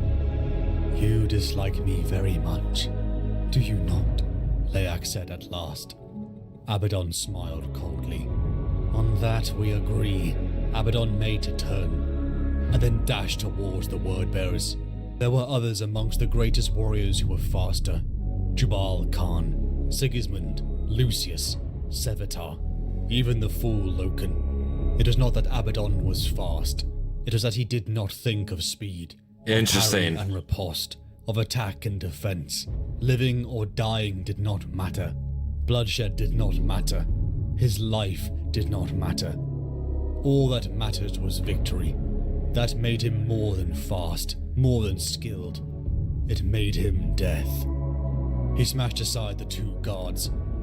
As their bodies began to swell with flesh and chaotic power, he drew his gladius and held it to the priest's throat. Brotherhood is not about the misguided craft that... So Abaddon is clearly pretty based. Is that truly how he operates, though? He's not fast, he's not skilled, he just, like, is purely focused on victory only? Does that mean he takes a lot of hits? Does that mean he takes a lot of strikes, like, straight up? Like, he's not, like, you know... I feel like Abaddon has definitely gotten beaten quite a few times before, right? So it's like, you know, I guess that kind of makes sense in a way. Maybe I'm wrong, but goddamn. Go have your warm milk and take a nap, old man Andrew. Holy shit. Holy shit.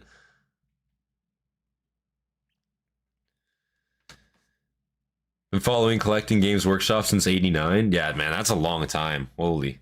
That's a long time. He's a determined pal. Yeah. He also wears Terminator armor, so getting hit doesn't matter. That's fair. That's fair. The Terminator armor definitely fucking absorbs a good bulk of the hits he would take and potentially kill him. Yeah, that's for sure.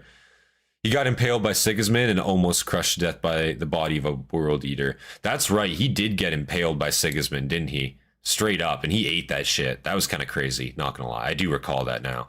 And held it to the priest. That was nuts when that happened. Brotherhood is not about the misguided craft that went into both our making, hissed Abaddon. It is about the choices we make.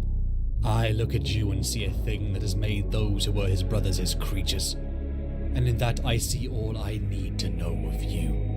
And I see in you all that the gods have spoken of, said Leyak. My thanks. Leyak was silent for a moment. These hands were once those of an iconoclast, he said at last, holding up a fist. Did you know that? The warrior who became me burned... He was powered by chaos too, so he was even more resistant than this version of him. Wow. Your conversion is of no... Like, this is like low-level Abaddon right now. He gets even a lot more stronger. Definitely. Said Leyak. The man whose face lies beneath this mask was taken, broken and remade. My faith is sacred because it is a lie, and all lies are music to the ears of the Pantheon. Piety like that is false, a creation, but it is pure. You live for Horus, for your legion, for your brothers. That is your truth. Mine is that I am nothing. I am a son who left his father. I am a brother who made his brothers slaves. Leyak nodded to the still and silent figures of the blaze slaves standing 8 paces away. The collar beating in Abaddon's blood lit to rage. Honest Van, were the warriors that you slew not of your blood? Said Leyak. Had they not bled with you? Had they not shared bread and oaths and deeds at your side? And you at theirs? Abaddon could not move. In his mind, the images of the past rolled over and over. The things done, the wars fought, murder, slaughter, and deception. There was nothing to betray, he said. They were not my brothers. Damn, They dude. made a different choice, retorted Leak.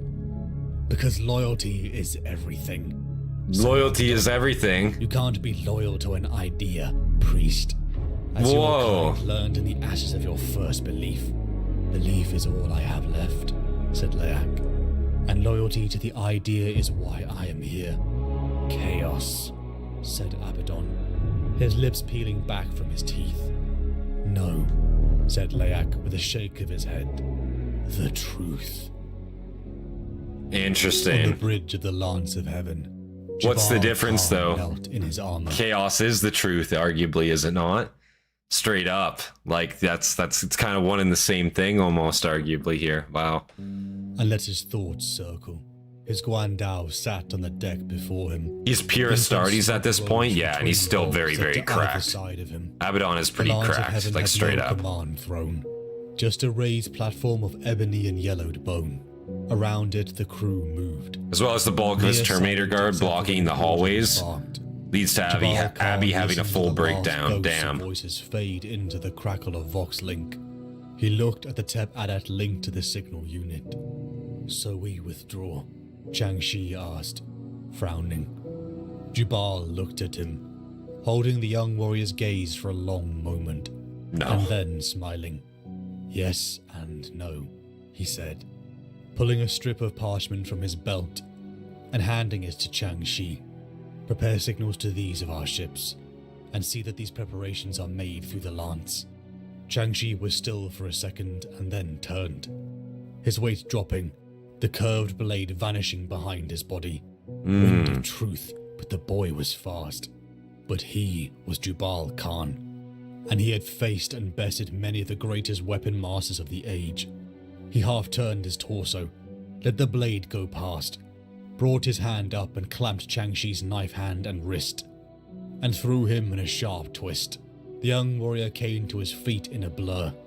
Jubal tapped the flat of the knife on Changshi's head as he rose.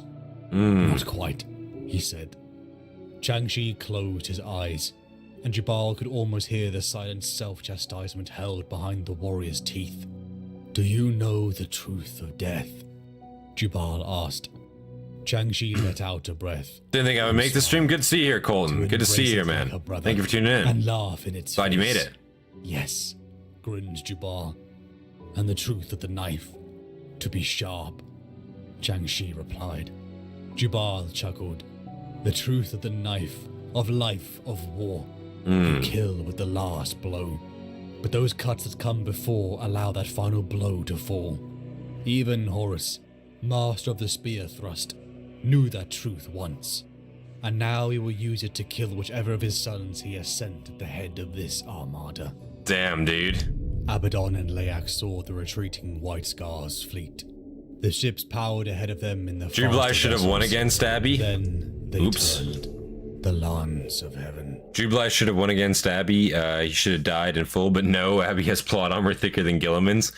Yeah, from what we have seen, it does seem like Abaddon does have quite a little bit of plot armor too. Like him taking that sword from fucking Sigismund, that was pretty fucking unfortunate, you know, because Sigismund really fucking, you know, he really should have killed his ass there. I'm not gonna lie, in my mind, but you know, what do I know? Controversial take maybe, but whatever, you know. Breathed Abaddon, as he saw the battle barge slide into sight. Outnumbered, the White Abaddon Scar doesn't vessels think himself a plunged puppet of into the chaos, heart which is why he Abaddon's hates Horus for fleet. falling so The deep spear into its thrust that clutches. reached That ships makes and sense.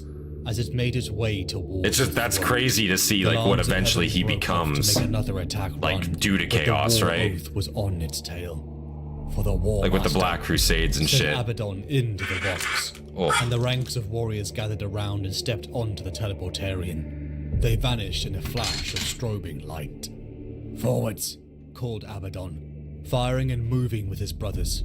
The light dissipating as reality took hold of their forms once again. I don't know why I have like Blood 10 and alarms bones set. I need to spattered like the disable walls some of as those. white scars Goddamn. and naval response fell.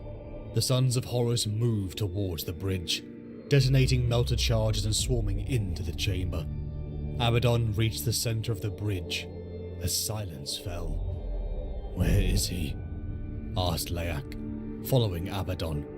Ghost and shade light spiraling over him. His blade slaves flanked him, their swords drawn, their bodies bloated, shedding cinders and ashes with every step.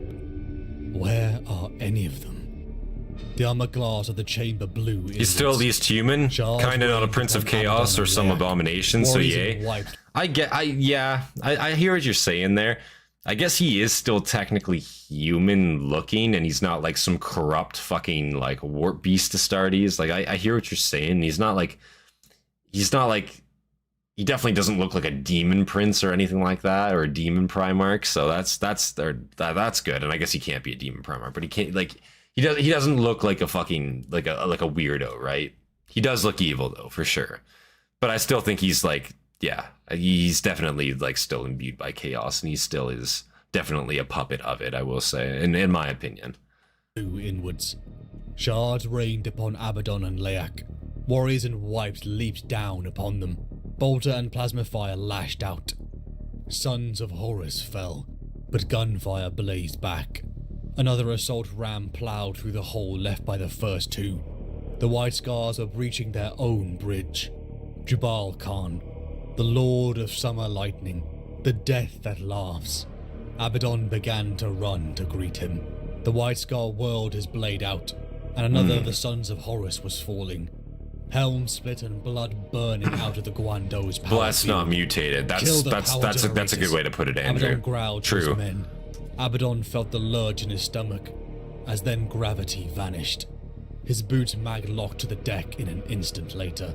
The battlefield changed dimension. Crashing thuds sounded as both Sons of Horus and White Scars mag locked to the walls and ceiling. Damn. Jammal kept moving. His stride slowed, but his speed was dazzling. Abaddon surged to meet him. Rounds blurred past him. The war shouts of the living and the dead filled his ears. His sword was in hand, wreathed in lightning. His armor in blood and muscle flowing as one. Jubal's Guando flashed out, reaching across the space between them. It was so far that it might have been a glint of the light from a mirror. It sucks because Abaddon obviously survives this, so I think we know how this is going to go. Jubal flicked the Guando back, as though the steel were rope, and then slashed it out again. The blade edge kissed Abaddon's right gauntlet. The power field bit deep. The sound vanished, as the last of the air vented into space. Only the drum of heartbeats was left to Abaddon. Jagatai Khan danced forward, the vibrations thrumming down both their arms as their blades clashed. Abaddon felt slice after slice cut through his armor, the build to the kill stroke. He thrust his blade forward with all his strength. Crazy, because yeah, he is just getting fucked up here. Like, he is getting like assaulted. His armor's getting damaged. He's getting cut up, and he's not landing a hit back. It's just insane. Like, I definitely see what you mean by the plot armor, right? Because it's just like, shit, dog. Like, I feel like he's gonna get one lucky strike in on Jublai here, and it's just gonna be it. And it's depressing, you know. Build to the kill stroke. Or Jubal. He thrust his blade forward with all his strength, catching Jubal's Guando and throwing the Khan off his balance. Jubal whirled back, but Abaddon had already read the movement. His sword thrust struck Jubal in the gut and cut upwards. Yep. Soaring instantly armor, dead. Flesh and Get bone. fucked. Abaddon stepped back, pulling the sword free and kicking the corpse off his blade. Failbadon. The fighting began True. to die down, until a melter shot began to rocket across directly towards Abaddon. Average Abby fight gets fucked up. The whole fight wins anyway. Seems like it. The Wordbearer joined his side. Genuinely. Should have lost wins. The shot. Saving a life forms a bond. First son of Horus, said Leyak, looking up at him, the eyes of his horned and fanged Mars glowing. Remember that always. They have failed, said Jagatai Khan. Horus has failed. None of them spoke after the Khan's pronouncement. Horus has He was failed. undoubtedly correct. But Su Kasen watched the hololithic display. The arrayed forces of the War Master had taken Pluto. Uranus had fallen next. Soon Mars and Luna would fall under a shadow. But the One could force argue of that the Abaddon enemy has is been too enough small battles and knows to too trust his battered. armor and wait for his War would opportunity. reach Terra. I guess that's a fair take. I suppose that is a fair take. He's experienced enough to know the capabilities of his equipment. We call that like confidence in our equipment, right? Like nowadays, right? Like in modern terms. That is actually not a bad take at all. That's possible. It feels like, damn, like he knows the weapons that are being wielded against him can cut through his armor and can kill him very easily. So it just feels like when he gets like super fucked up like that, you know, it just seems like less confidence in equipment, because like, I don't know, it feels like the blows should be more fatal to a degree, you know. Maybe I'm wrong. I don't know. Maybe it's a hot take.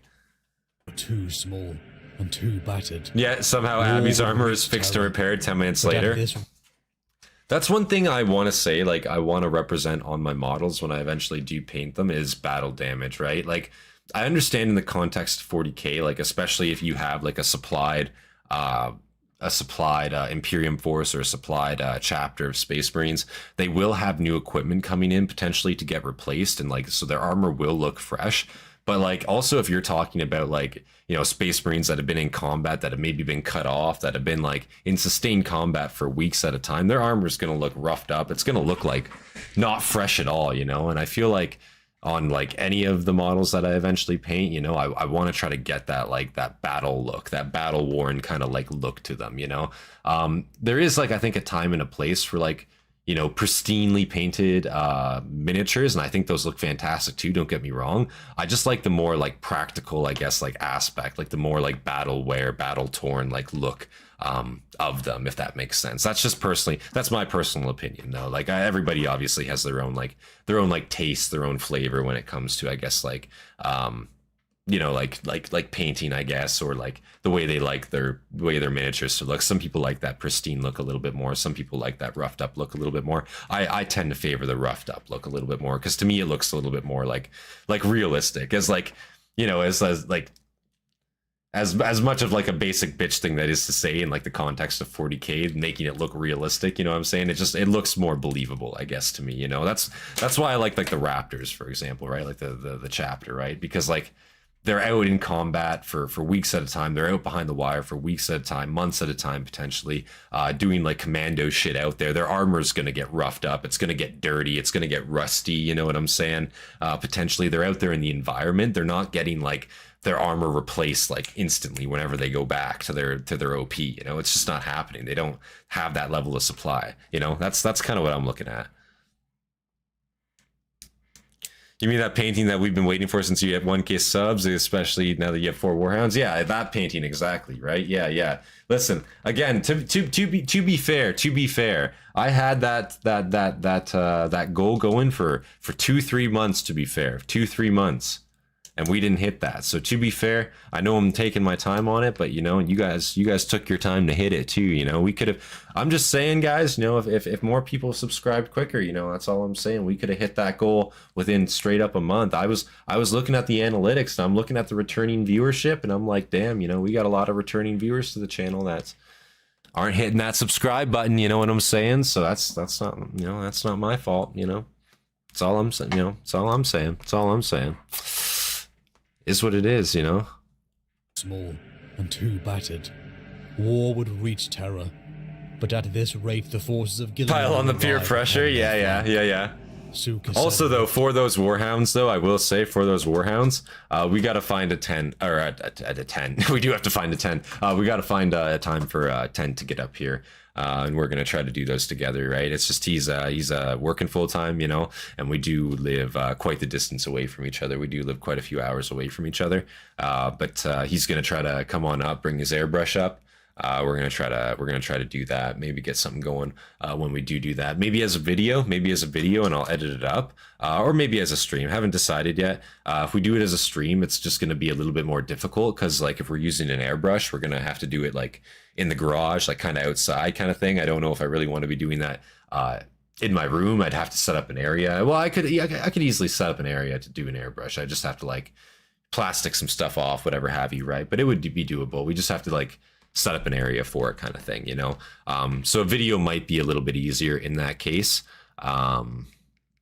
for it, and then I could edit it up. Because if we're doing it in the garage, right, I would just be able to kind of manipulate that a little bit easier. Because to stream it, I would need like a laptop, and I just simply don't have a laptop to be able to like move my computer around and be able to do it. I guess I could do it from my phone probably, but I'd have to look into that. I'm quite the boomer when it comes to that type of stuff. I've never tried that before, so I'd have to look into that.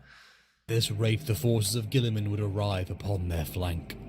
Sukasen looked at 4-hour drive for him. It's more of like a 5.5 hour drive, to be honest with you. It's ascending towards Luna, said Malkador. The regent reached out and keyed a control that set the holo display. He still looked exhausted and drained, but there was a spark of strength in his eyes and words. Sanguinius turned to look at Rogaldorn. The two held each other's gaze, and in the moment of quiet, Sukasen spoke the question that had been asked again and again in the past weeks. Where is Horus? Eyes and faces turned towards These Jubilai has cooler titles than Abby, Lord of Summer Lightning, and the laughter that comes with death. That is pretty sick. Those are pretty based titles for sure. So where are they? And where is he? Horus has failed, Sukasen said. According to Gonna want some good air ventilation. Yeah, that's what I mean. Like, especially if we're using an airbrush, like, because like with the starter set I have, I'm probably gonna use just like brushes for that because they're smaller models in general, right? I do have the one bioform, so that's a little bit bigger. But they're usually smaller for the most part, like the Gaunts and stuff, and like the Space Marines themselves. So I'm probably gonna try to like brush paint those ones. So I'm not too worried about ventilation on that, but for the airbrush painting, absolutely, yeah. Like I do have a fan and stuff, and again, we would be able to set up an area. It would just be the case of making it work in an effective way, right? Like I might have to rearrange some things and to like get it in a filmable kind of condition, you know what I'm saying? Like that would be the issue, right? There'd be a little bit of planning to go into like streaming with the airbrush, right? But just like hand painting, that would be easy enough to do, I feel like, because I could just kind of do that. You know, I could just have a fan blowing, and I'm not worried about like paint kind of going everywhere that way, you know? Failed, Sukasen said. According to our assessment. Failed and has never even airbrush painting on a video. Yeah, that's what I'm saying. It would probably be easier to make a video with the airbrush. Because I would need a laptop to stream that if I'm like doing that in the garage, which is definitely would be easier for ventilation and stuff, you know. Here, on the ground, on this ground, Dawn stood. The phalanx remains, he said. Gotta hop out. Yeah, Admiral, you have yourself a good one. Look forward to listening to the VOD at work on Monday. Yeah, for sure, man. You have yourself a good rest of your night, eh? You take care of yourself, man. Take care of yourself. Thank you for tuning in, eh? Appreciate it a lot. Dawn stood. The phalanx remains, he said. And we wait. For what? Asked the Khan. To see if our traitor brother has truly failed, said Dawn. Or if we have. Hmm. On the Monarch of Fire's bridge, Lord Castellan Halbracht felt the ship judder as it drew breath to bellow again. Lights dimmed. The surge of Vox traffic chopped and quieted. Tactical displays faded to hololithic snow. A moment of quiet and stillness fell as the great vessel inhaled power from its systems to fire upon its foes. The Iron Warriors had moved through the orbits of Uranus bit by bit. Be back too? Yeah, for sure, Colton. You take care of yourself. See you soon, man. Where they met resistance, they applied more force, brought more ships from the Elysian Gate, and replaced the ships and soldiers that fell with more. Signal Terra, he said, taking the helmet off his head. Uranus belongs to the enemy. Uh-oh. Forex turned as his Primarch entered the bridge. Uranus has been claimed. The pods and pistons of the Primarch's armor hissed and breathed cold gas as they cycled. Forex watched his lord out of the corner of his eye. Perturabo had suddenly become utterly still. That stillness had seized the Primarch more and more in the time since they had gone to fetch Angron. Back to the war. Oh yeah, going to fetch Angron? Yeah, good luck. Unsettling in a way that Forex did not want to think about. Perturabo watched the tide of monsters breach into being around the Elysian Gate. How long? Asked Perturabo, only his lips moving in the mask of his face. Our ships are ready, said Forex. Perturabo looked at him, then gave a single nod at the data projections. How much did we lose? Forex licked his lips. The Lord of Iron knew the answer to the question already. A fuckload. No thread of data escaped him in the battle sphere. 36 hours, Lord, replied Forex. By such things are our Ds now weighed, said Perturabo. By the slow slice of time and not the blood that turns its wheels. It is likely that this is Dawn's strategy, if he knows that Gilliman is coming. He knows, said Perturabo. From the edge of the disk of Uranus, a light began to gleam. Thin rays reached out and slid past the drifts of debris and the schools of ships. The sun. So many battlefields, said Perturabo, staring directly at the distant dot of brilliance. So much blood and iron poured into the earth to earn our place here. The Lord of Iron's eyes seemed black in the pale glare, his armor slick with cold shadow. We are coming, my brother. We are coming, my father. We have returned. He turned to Forex. The coldness had gone from his eyes. Fire caught in their depths, and the edges of his exoskeletal plates gleamed in the distant sunlight, and made him seem skinned in blades and shadows. Give the order. Launch for Jupiter. Loose, Halbracht said. Without looking up from the displays, the Nova cannons began to fire. Love how the traders drop Angron onto the planet like he's a virus bomb. Yeah, well, straight up, how else do you deal with Angron, dude? Dude's a fucking ticking time bomb, like, he's just gonna go off on anyone. Dude's like an Eversor assassin, for fuck's sakes. Eversor assassin? Is that the right one? That might not be the right one. Fucking Terminator guys, fucking T-800s, you know what I'm saying? Basically treat him like one of them. But it would only be enough to wound, not kill. The Iron Warriors and Perturabo had come. Halbracht looked up. The eyes of his command crew gazed down at him from the stacked tiers of platforms circling the command dais. Forwards, he said. Snow boils from the black sky as the old man begins to climb the mountain. Ice-caked fur and black rags wrap his body.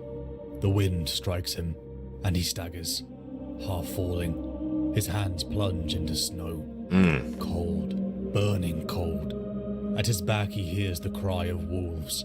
He stops. They did catch Angron by bombarding him with artillery until he was weak enough from a lack of battle to snatch up into orbit. Holy shit. The wolves' jaws are wide, broken fangs and rotten gums. Molten brass scatters from... When did he learn your MP assassin? Eversor is correct. Just recalling it from the videos we checked out before. Just recalling it. I was hoping it was correct. I was hoping Eversor was the right one. Maybe, you know, because there's the Vindicators, there's the Eversors. Oh shit, there's one more. I can't... See, this is where you got me. There's one more and I can't recall the name now, and it's gonna annoy me. God damn it. See, I'm not as on top of it, I guess, as I thought I was. Damn. I know there's three. Brass scatters from iron teeth. Blue fire from black glass claws. Eversor's Vindicators, and there's one more, I'm pretty sure, right? Shattered night, burning Calidus? Okay, yeah. Fall back. Cries shaking gales of snow from the sky. Yeah, that's right. Yeah. Finding the entrance to a cave. The man in black rags and fur stops. Vindicator assassins? Vindicators are the snipers, I'm pretty sure, right? They're long range expertise, I'm pretty sure. They're the ones that fucking like sit there in place for like days on end, I'm pretty sure, if that's correct. I'm pretty sure. I might have like the names and like their roles mixed up. I was pretty sure Eversors were like the T-800s. Vindicators, I'm 90% sure, or like the long range assassins, like the typical, like, you know, like, you know, what you think of when you think of an assassin. The Calidus, I couldn't recall. The man in black rags and fur stops. Another man, swathed in golden robes, sits within. Hello, old friend, says the young man in gold. Here, Kaldis are shapeshifters? That's right, that's right. holding out a wooden bowl, bread and salt and meat. The old man takes the bowl with a nod and begins to eat. Infiltrator units, that's right. Bowl That's right. and takes I recall that, mouthfuls, yep. never taking his eyes from his companion. I am sorry to call you. Yeah, here, they're the ones that like, says the they're the ones that like infiltrate, like basically like fucking, they'll infiltrate basically anything, right? Like from anything from like Imperium, like governorships, to like heretic, like I guess organizations, shit like that. Like they basically get in there and they basically gain trust over like years and years, potentially even decades, before they're close enough to their target to just be able to like assassinate them to a degree. If I recall, they're actually pretty badass, but like holy fuck, they really play the long game, those guys. I think like they arguably play one of the longest games, the shapeshifters, do they not? Like in terms of like assassin work, like straight up, like they're in it, you know, for the long haul. taking his eyes from his companion. I am sorry to call you here, says the man in gold. Things are pressing in and in. The man in gold begins to lay cards down on the stone bench between the bowls. You see, says the man in gold, it changes, but the core of the pattern is always there, a growing resonance in the warp, like notes rising and harmonizing, or pieces being placed on a board, or a weapon being assembled bit by bit. I can't see what it is, only its shadow, but it is there, behind the night and the bloodshed. It is there. The position of the planet is particular at this moment. It is a rare conjunction that has not occurred since, well, since before the last darkness. We have always presumed that the timing of the assault is driven by haste, but what if by something else? Yes, says the man in black. He stands. What is it? Asked the young man. What are they doing? I cannot see, says the Emperor, adjusting the black wraps upon his body. Can we still win this? Asks Malkador, shifting in his golden robes to look towards his friend. That is not the question you are really asking, says the Emperor, turning his head but still facing away. Kind of crazy that Malkador is asking, gives a can we sad still win smile this? And nods to concede the point. Come on, Can Malkador. we survive this? Asks Malkador. Can anything? He asks, and closes his eyes. Take it, Abaddon. Damn, said the dude. old man who was his sire, then leaned in again. What makes the Cullix's Assassins special? To be honest with you, I do not remember the Cullix's Assassins that much, to be honest with you. I'm trying to think. Because we watched a Luton vid that basically went over the Assassins, and it basically went over those first three, the Vindicares, the Kaldis, and the Eversors. And I don't believe it really went into the Cullixes all that much. It might have mentioned them, but I can't recall if it actually went into them in details. Blanks, anti-psychers to the max. Oh, so they're blanks? Okay. I got you. Basically, okay, alright. That's actually kind of interesting. Yeah, see, I don't know if I've heard much about them. I'm trying to recall, like, did the Luton video mention them in depth? Maybe I'm just misremembering. I could be. If so, that's my bad. Malkador is considered the young man in this scenario? Yeah, that's kind of crazy. Who was his sire? Like, all things considered, how long he's been around for. You are to be a king. Bricky talked about them briefly. Maybe that's where. He gripped Abaddon's hand, placed the blade. The boy looked past the old man at the four figures kneeling on the floor. A warrior. Did I miss a vid? Which vid was that? I think it was one of the original faction videos that we checked out way back in the day, if I recall. I think it like briefly mentioned them, and then I think Bricky mentioned them in his like video recently that he uploaded as well, in his updated series. I'm pretty sure. The boy looked past the old but not man like at the four not super figures in kneeling on the depth. floor. Like A I don't warrior think stood behind each of them. I don't think we've checked out like a Luton video strictly on the Assassins before. I could be wrong, but yeah. Past the old man at the four figures kneeling on the floor. A warrior stood behind each of them, holding the chains wound around their necks. Abaddon looked down at the four who had run with him. Even the for years Tau, as who aren't champion. psychic. They had saved his life. He there. Psychic doing their knew appearance. Their laughter and their voices as well as The his Tau music. suffer when they're around them. Abaddon Oh shit. turned from his Wow. friends, Even though they're looking not psychic into the at all. cold Wow. eyes of his father. I do not want to be a king, he said, and rammed the knife up into the old man's gut. They had run, Abaddon and his old siblings, for days as the bounty for the backstabbing prince had drawn thousands. All until he saw them. You know who we are, asked the face, its gaze unflinching.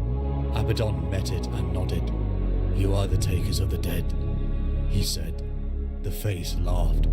That we are, boy. That we are. The figure held up a coin in armored fingers. The silver disc's face was mirror polished. Holy shit. I have a coin for your life. We have been looking for you, said the face. For the exiled prince who killed his father rather than murder his oath companions and become a man. Abaddon remained silent. You won't get anything from him, Ceracle, said another figure. Look at him. He is not a talker. There's too much anger looking for a way out. That is why he is here. That's why he nearly died in those tunnels and got everyone who believed in him killed. Damn, He may dude. be a killer, but he is filled with so much fire that he will burn everything he touches. Oh. We know who you are, and what you have done. We know that you killed almost all the clan of your birth, and that those that remain have hunted you ever since. We know that you killed everyone sent against you, and then found who sent them and did to them what they failed to have done to you. We know all this. We know you are a killer and a survivor.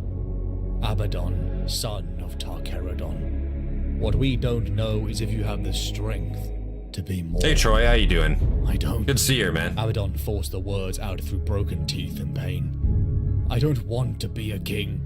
Laughter boomed out. I am Hastus Sejanus. There is a long road ahead Sejanus. of you, Abaddon, and much of it will be marked with greater pain and loss than you have ever known. There is no reward at the end except to be one of us, to be a brother of warriors and wolves. If that is not enough, then it is better to never begin. You killed your father, said the voice. Or, that is what I have been told. Abaddon became still. The voice was not one of the Gene Witches. I did, he said, and heard the words echo and re-echo in the blackness. Are you ashamed of that? No, said Abaddon. He was less than a man. He was a king, said the voice. A crown means nothing, Abaddon retorted. Laughter. And what does Why did he have kill his meaning, father, I son of wonder? Cathonia? Asked the voice. Truth. Abaddon turned, seeing a huge figure in a black tunic. His head was bare, his features broad and strong, but it was his eyes that held Abaddon. Dark, unblinking. You are Lord Horus Lupercal, said Abaddon. You will be amongst the last to be reborn here, said Horus. The forging of our warriors will happen out there now. Amongst Damn. the stars we conquer. For decades we have stepped from these pools into our new lives. Soon that would not be the case. So this is like how Abaddon got fucking recruited to the Legion, and I guess he killed his own father and was like taken prisoner, taken captive, and I'm pretty sure the Sons of Horus, well, I guess what were they? The Luna Wolves, I guess beforehand, right? They drafted from their homeworld, which was kind of like a like they were prisoners, right? They were like. Or not prisoners, it was basically a hive city recruitment, right? So a lot of them were like criminals and stuff like that, if I recall. Not prisoners, but criminals, if I recall. Unless I'm wrong and I'm misremembering that, but goddamn, like that's kind of crazy. So it shows him like strapped up like that. I wonder what he actually killed his father for. It's kind of nuts, man. These pools in Sejanus was the guy Erebus pretended to be in Horus's vision. Yeah, that's what I mean. Yeah. Like, so Sejanus is here. Like, it's kind of crazy, man. Like, seeing, like, Sejanus, like, kind of recruit Abaddon, that's nuts.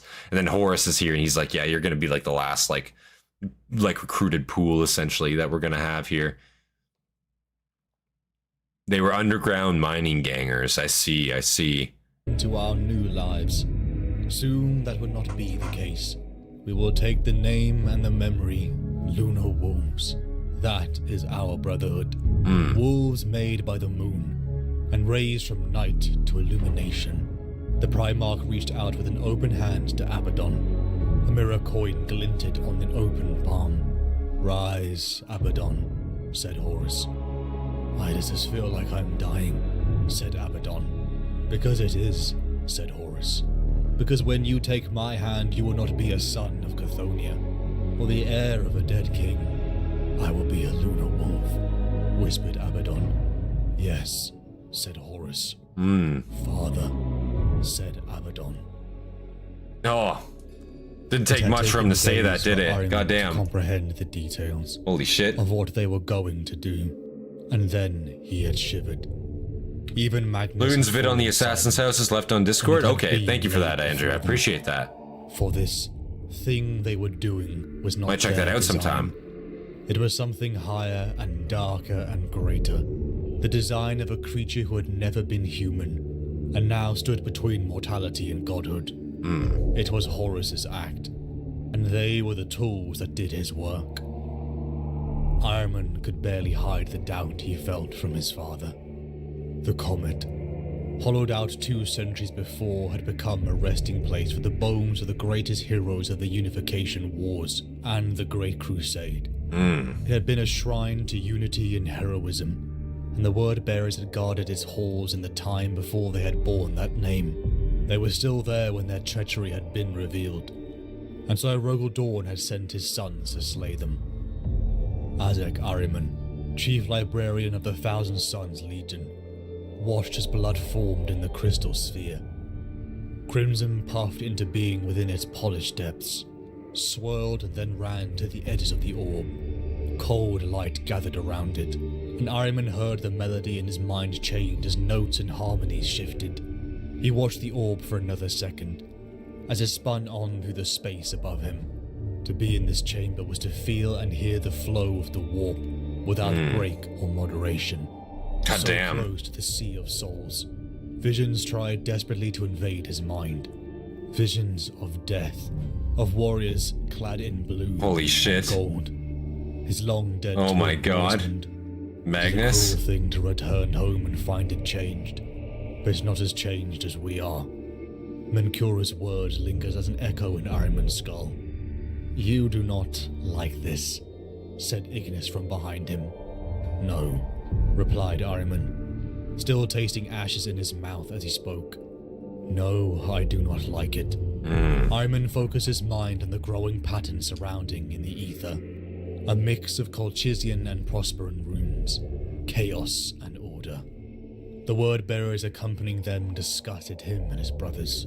Hey Colton, how you doing? Blood-lacquered Welcome back, legs man. fit with books bound in human skin.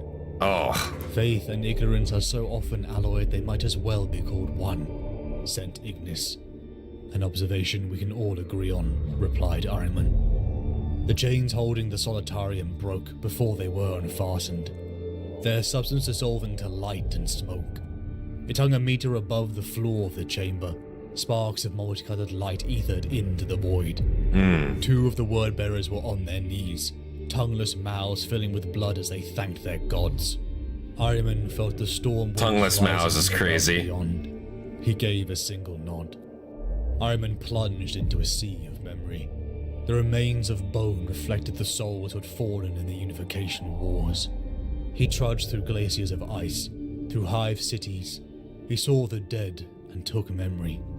There is no time for this, Ignis sent. It matters, Ahriman sent. In the end, everything is dust. But what we do before we become dust matters. we should do What Ahriman things soon. were matters. Yeah, to be honest with you, I don't know a whole lot about Ahriman. I don't know a whole lot about this character. Yeah, I don't. Does he have a video? Does Amber King have a video on him? If so, maybe I'll throw him on the next poll as well. Let me write his name down here. Ahriman. We do before we become. Or Talos. Talos was on the last poll as well. He might be making a return as well this Ahriman week. kept moving. to the center of the comet's shrine as his mind plunged in and out of the storm of memory.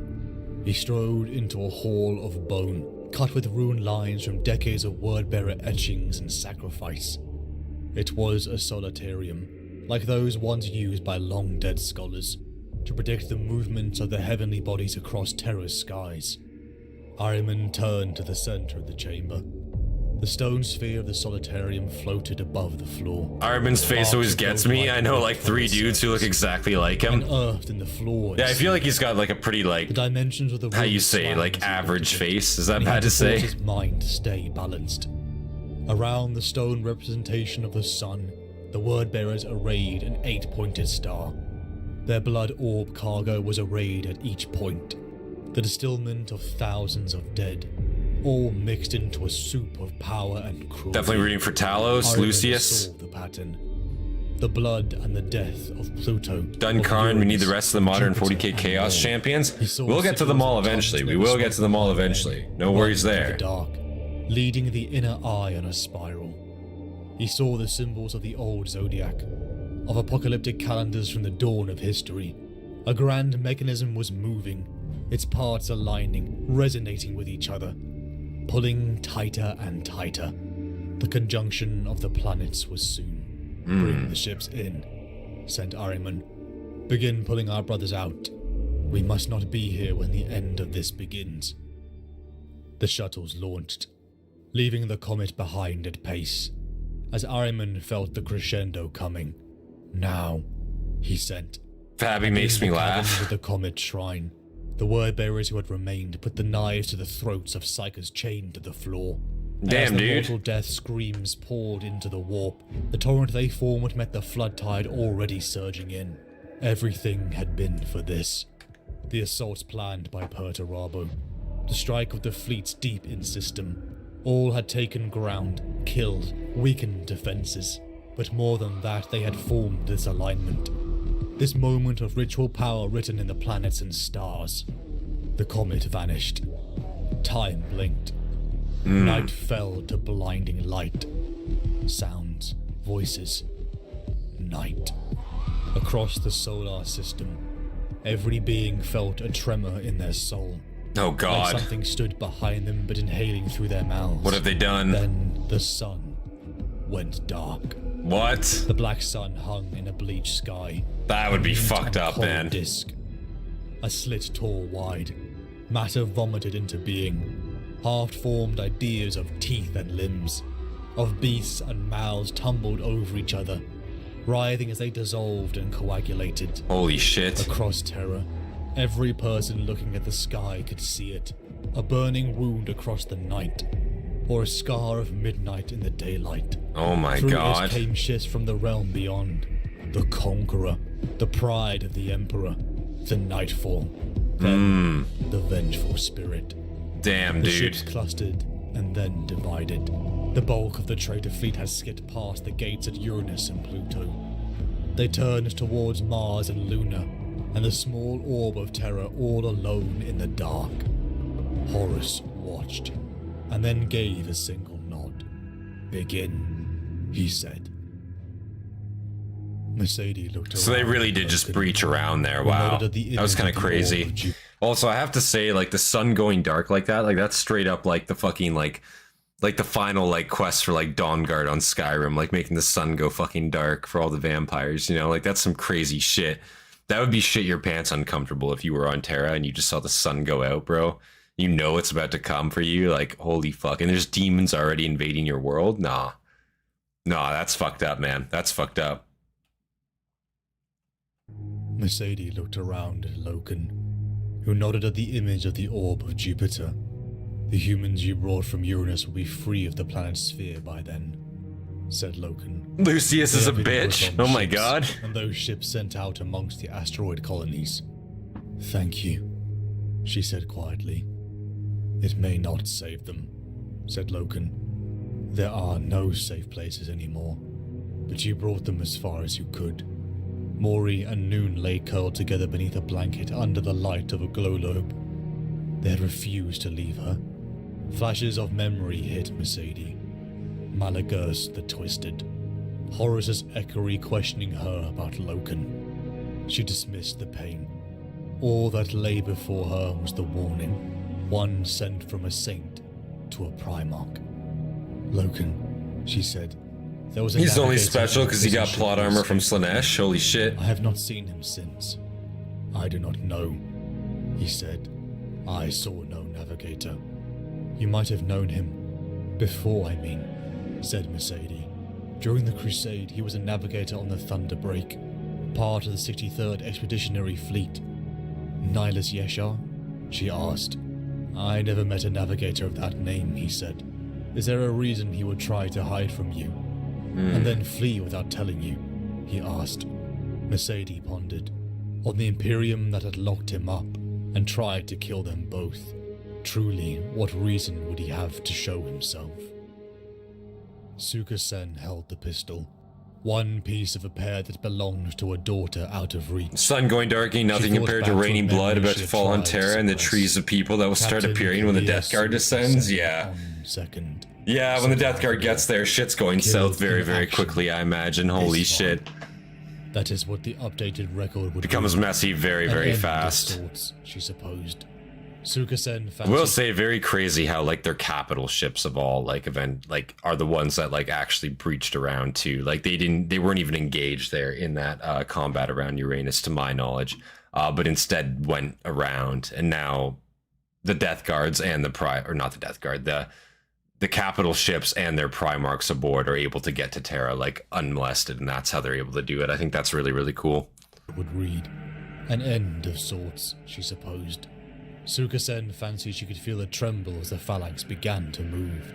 Half of the command staff had relocated with Rogel Dawn to the phalanx's command bastion. It was a fortress grown from a greater fortress. Because there's literally nothing on that side of the galaxy to stop them, because they're not supposed to be able to just like jump in there, and they did. Linked by bridges of plasteel and So there was no marble. answer to it. Signal the fleet elements in Terran orbit, said Dawn, as data lenses rose around the platform edge. All forces to integrate to our command. All are to stand by for engagement order.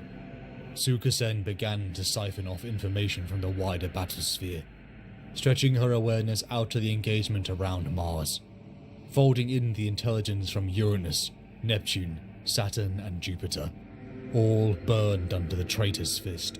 A signal punched directly to her command dais.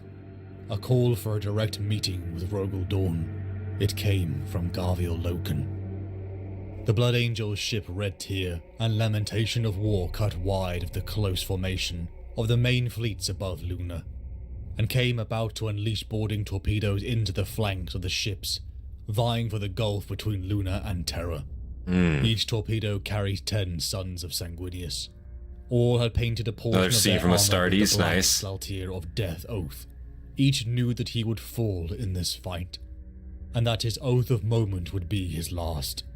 Luna would fall, but it would fall in blood and death to both sides. Abaddon and Zardu Layak stared out to the approaching fleet, like fire ships of a long-dead era. The sons of Sanguinius and their allies were preparing to launch their corpses upon them, ready to drag them down too to the underworld. Cities of steel collided as the Blood Angels tore into the center formation. The war oath shrieked as it began to break apart. Abaddon closed his eyes. "Activate," he said. The teleportation generators convulsed and threw them into the void beyond. An aching instant of time unfurled. Abaddon opened his eyes. Around him the whirlwind of darkness became the smooth stone of Luna's caverns. There were figures moving beyond the teleported onto second Luna? shadows, clad in amber yellow, guns firing, bolts and beams converging on him and the circle of warriors around him. Reality asserted itself like a hammer blow.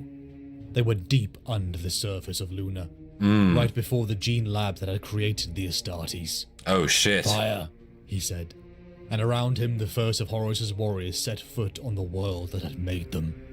Munitions and damage gored Abaddon, as he reaped a bloody toll through the layered defense of the Imperial fists. Before Abaddon lay a circular door, set in the curve of the passage wall. Low-relief images moved across its surface in silver, figures in crescent headdresses and burning torches. Spiraling halos of symbols wreathed with them. Tau Elef, Phaelbadon. Gamma Calf. Beyond lay one of the last fanes of the gene cult. A sanctuary against time and decline. Abaddon. I will say this is very interesting to learn about because I didn't really know. Well, I didn't really know like the assault of Luna, like what exactly took place here. I didn't realize that it was Abaddon that actually was the one that teleported onto Luna here and was the one that actually took it, or at least like was the one that took the Astartes gene laboratories here. So this is a cool bit of context for me because I didn't know he was the one that actually did it. I assumed Luna was obviously invaded and attacked. I just didn't realize it was him, you know? Cult. A sanctuary against Learning quite a bit time here. and decline. Abaddon turned to see Leak advancing down the passage, shapes made of shadow and cold light spiraling around him. The blade slaves walked behind their master, swords drawn, bodies bloated with power as the demons within their blades rode their flesh. A last temple to old lies, said Leak. Looking up at the doors, Abaddon felt his lip curl but did not answer. Breach it, he said. Abaddon and his brothers advanced into the chamber, filled with tubes and splayed medical equipment. Figures in segmented black armor with sprung legs bounded forwards. Energy beams snapped out. Bolt rounds exploded on the walls of glowing force. An energy field protected the inner sanctum as the constructs began to cut down the sons of Horus. Zardu Leak sprinted forward. Shadows split from him and his blade slaves that sliced at the shield, creating a wound. Abaddon charged within. Heliosa 78. Sole surviving matriarch of the Selenon lay within, surrounded by technologies far beyond his understanding. Right. But still he moved. He saw her. Then a guardian beast rose from a hole in the floor. Its shape was that of a lion crossed with a scorpion, skinned What in the fuck? graphite and oxidized bronze. The beast bounded into Leak. The priest spun. Really? But the beast was faster. It Is this struck beast Leak and defending cannoned the him back laboratory? with his What the feet. fuck is this? Armor tore. Blood splattered across the black stone. It pounced forward and gasped the word bearer in its jaw, as his blade slaves tried desperately to slice at his legs. A stinger punched right through a blade slave as black blood sprayed across the floor. Abaddon charged, sliding underneath the beast and roaring his power fist through its gut. The dying beast twisted in his grasp as he lifted it and threw it at the energy fields. Blinding light filled the chamber as false thunder shrieked. The fields vanished. The remains of the great beast struck the floor, mangled, charred, and half-melted. The path. Technological wonder? The Selenar was Yeah, this is ahead. like some gene splicing Abaddon turned nonsense back here. to Leak, Like a who lay chimera or wounded something on the almost. floor. What are you doing? Rasped Leak, not taking the offered hand. I remember and repay my bonds and oaths, said Abaddon. You came to my side. Now I come to yours. But the mission, rasped Leak. The way is open. The matriarch will destroy what you have come here for. No, said Abaddon. She will not. Abaddon strode up to Heliosa Interesting. 78, sole surviving matriarch of the Selenar. Her hand hovered over a detonation tool that he knew she could not bring herself to press. She was shaking. I make you an offer, matriarch. The same bargain that you made with our creator. Live and serve, or die and see all you believe and love become ashes. Heliosa looked at him, blank eyes in a silver helm. Then she bowed her head. The Selenar will serve, she said. What is the will of the War Master? Build us warriors, matriarch, he said, without looking at her. Build us legions. A grey ship docked within the phalanx as it broke Terran orbit. Huskar So straight up, like they straight up joined their side there. That's kind of crazy. Hold on, my camera's in. Oh. Yeah, come on. Hey, buddy. All right. As they crossed the docking limb, all around them the phalanx trembled. as it pushed into open space and towards its enemy. Mercedes Ollerton walked beside Garviel Loken, a friendship born in the Great Crusade, a past forever tainted by Horus. A near decade ago, it was Mercedes, Euphrates Keeler and Nathaniel Garrow of the Death Guard, who brought the news of betrayal to Dawn. Perhaps that was why he had allowed them on board without hesitation, because once before, he almost didn't listen. Literally, he almost killed them all. That would have been such a mistake. Screamed across her controls as the phalanx came to full alert. From the viewport, all could see the sun was black, swallowed by shadows. Alfarius disrupting live again? Yeah, something like that. Well, different one this time, different one. I was there, the day Horus... Not the same one. Loken delivering the rehearsed story to the Lunar Wolves, and then a new one. Greetings, Mercedes Ollerton. The Phalanx is so cool. Yeah, that's their giant ship, right? Like Starbase, Star Fortress. Eyes of a wolf. Dawn. That fucking moves. Shit's scary. I need to see Rogel Dawn now. Loken stopped. A sound was growing around them. Samus is. Loken's gun was in his hand. The Huskars were moving, turning. Shadows were spreading up the wall. There was someone behind Mercedes. He is here, said the voice. Loken snapped around to look at her. What did you say? She shrugged, feeling more words coming to her tongue. Her muscles were moving, but she was not moving them. Oh, then great. Came the phrase, first uttered upon 6319. Oh, no. When Loken had killed She possessed? Her possessed. A phrase that had started this all. Samus is here, she said, and backhanded Loken into the wall. Backhanded Logan into the wall? Ceramite. Mercedes blinked. Holy Nihilus shit. was standing next to her, holding her arm and shoulder, looking at her with black eyes in a pale, pale face. The face of a friend. His features began to morph. I am always here, he said. I am the man beside you, said Samus. A laugh. Samus is here? Yeah. High laugh that might have been Nihilus. This is like some Toby shit, dude. Like, what the fuck? The howl of wolves in a winter-shrouded forest. And the Samus is like Chaos Jesus. A knife What the on fuck? a stone table. I was used, Mercedes whispered into the vision. The face of Euphrates Keeler looked up at her. There was blood on Keeler's grey robe. A wet, bright splatter from forehead to fingers. She was picking her teeth with a piece of broken glass. You were never Keeler, she said. No, said the bloody face of Keeler. But you wanted to believe so much that it made it an easy choice of what face to wear. The false Keeler laughed. Oh, you are wondering about it before. About the dream. The Phalanx was discovered by Dorn before he was found by the Emperor? Holy shit. Did you like I didn't know touch? that. Mercedes tried to force her. So when he joined, the Emperor, like, straight up was like, what the fuck is this that you brought to me? My god, this is a wonder. Holy fuck. That's pretty based. A warp. None of it was real. No. All of it was real. Oh Said the shit. thing. It was looking at its arm like a child at a toy that it did not understand. It placed the tip of the glass against the skin. Black ran from the point. The best lies are truth. There is a great design in the warp that is undoing the barrier between worlds and delivering the War Master to the heart of the solar system. You are part of it.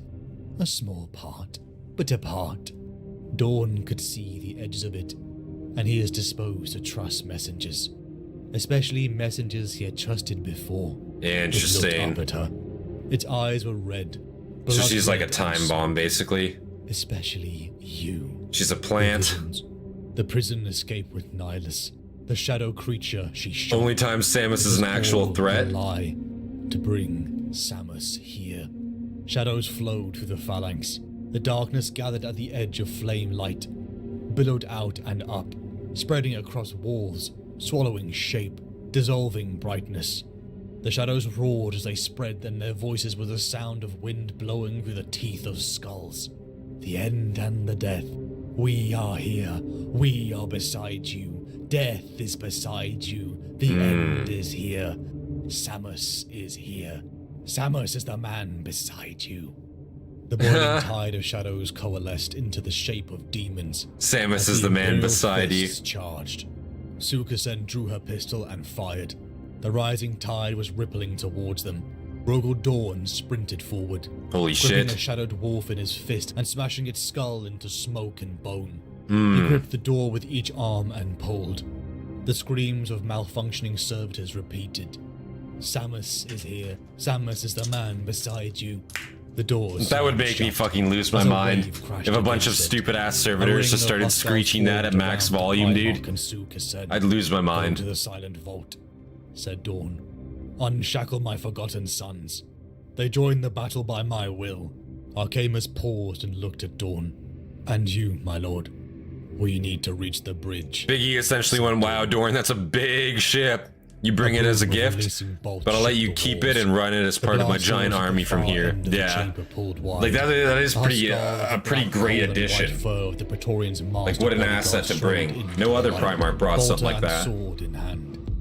Locked away since the Edict of Nicaea, before the heresy, the librarians of the Imperial Fist stared at their brother. Rise, brothers, said the figure. Rise. Your lord calls. Samus's stupid speech is burned in my brain because he does it like 10 times a day. Oh fuck. Into the open ribcage of one of the Imperial He does seem to like Fists. his name quite a It bit. turned as Loken stood. Its mouth was a cave of needle teeth. It leaped. Loken met it with the edge of his chainsword. The spinning teeth chewed through the thing's head and back into its body. It writhed, scrabbling at the air as black ichor sprayed out. But Loken was already surging forward. He burst through its remains and began to run. In his head the call was rising, the scent in the air shivering through his senses. He was Cerberus again now, forsaken and betrayed, loyal and inexorable, last hunter of the lunar wolves, and he would have vengeance. The end and the death. The end and the death. The end and the death. The end and the Sounded death. across the Vox and growled from the ship's alarm and speaker horns. Holy shit. Sukasen and Rogel Dawn burst into the bridge. Absolute fucking psychotic. Shipmaster Sora, she called, vaulting up the spiral of stairs. Sora turns to look at her, his blue augmetic eyes shining as it zoomed. Full power to the engines. Sukasen screamed. We need to push as far away from Terra as we can. She looked around as a boom of shearing metal echoed through the chamber. Yeah, there's a Doors problem and here, sections eh? of walls blistered with heat. Can't very well go to Terra began now. buckle. Darkness poured in, coiling like soot blown on wind. Shapes formed in it as it billowed inwards. Wings and legs and arms unfolded. Gunfire streaked the air. The Imperial Fist scattered through the chamber and began forming gun lines. The phalanx is moving away from Terra, called Sora from behind her. But something else drew Sukasen's attention. Rogel Dawn stood amongst his sons. He had a sword in hand. The weapon was forged for a space marine, long-hafted with a blade as tall as a mortal human. The warrior that he had taken it from would have borne it to battle with both hands. Dawn wielded it in one. Of And course. began carving it through Dawn is congealed fucking flesh gigantic, and bone dude. without cease. Flowing from cut to cut, he was advancing against the tide, cutting a path into it. His Huskars following with blades and bolters. No step took him backwards. Sukasen watched as the boiling shadow began to coalesce into one. A storm of teeth, claw and sinew spawned. Samus was here. Samus is a demon who gets smashed into the ground every other time he appears. Does he ever actually do anything like huge for himself? As the Primarch leaped upon the great demon. Fire and black lightning. Like, does he rippled win across the ever? chamber, as a howling storm isolated the Primarch from his sons. The blur of the duel shone only in glimpses. Arcamus watched hopelessly, until from behind a surge of ice and lightning rose. From the phalanx's vaults the librarians came. They were a wall, a unified being of psychic connection, a phalanx of their own that began to surge into the black storm. Samus within sensed them, directing a tide of lesser demons that were ripped apart by their mass will. The librarians began to glow. Light and flame Saturday radiating morning off them. cartoon villain, In basically. reality and Seems the like war, it. An eagle of brilliant gold burst into existence and surged towards Samus. His biggest moment was when he was Koth born. I see. By the Primarch as he carved the form of Samus apart. It didn't get any better than that. It's only he peaked when he came on screen the first time, quite literally. A corpse of one of the Huskars downhill since then. From the deck. That's rough. Its helm was torn. Its eyes were pits of red fire, and the dead rose in the air once more. Fire bursting from within. A laughter echoed around them. Samus will be your end, it chuckled. As the storm once Whoa, what did he just call him? The battle reignited. Chuggled? More of Dawn's Excuse me? sons fell as he and Samus traded blows. Both were bloody and caked in gore. Yet Dawn and his sons knew they could not win this fight.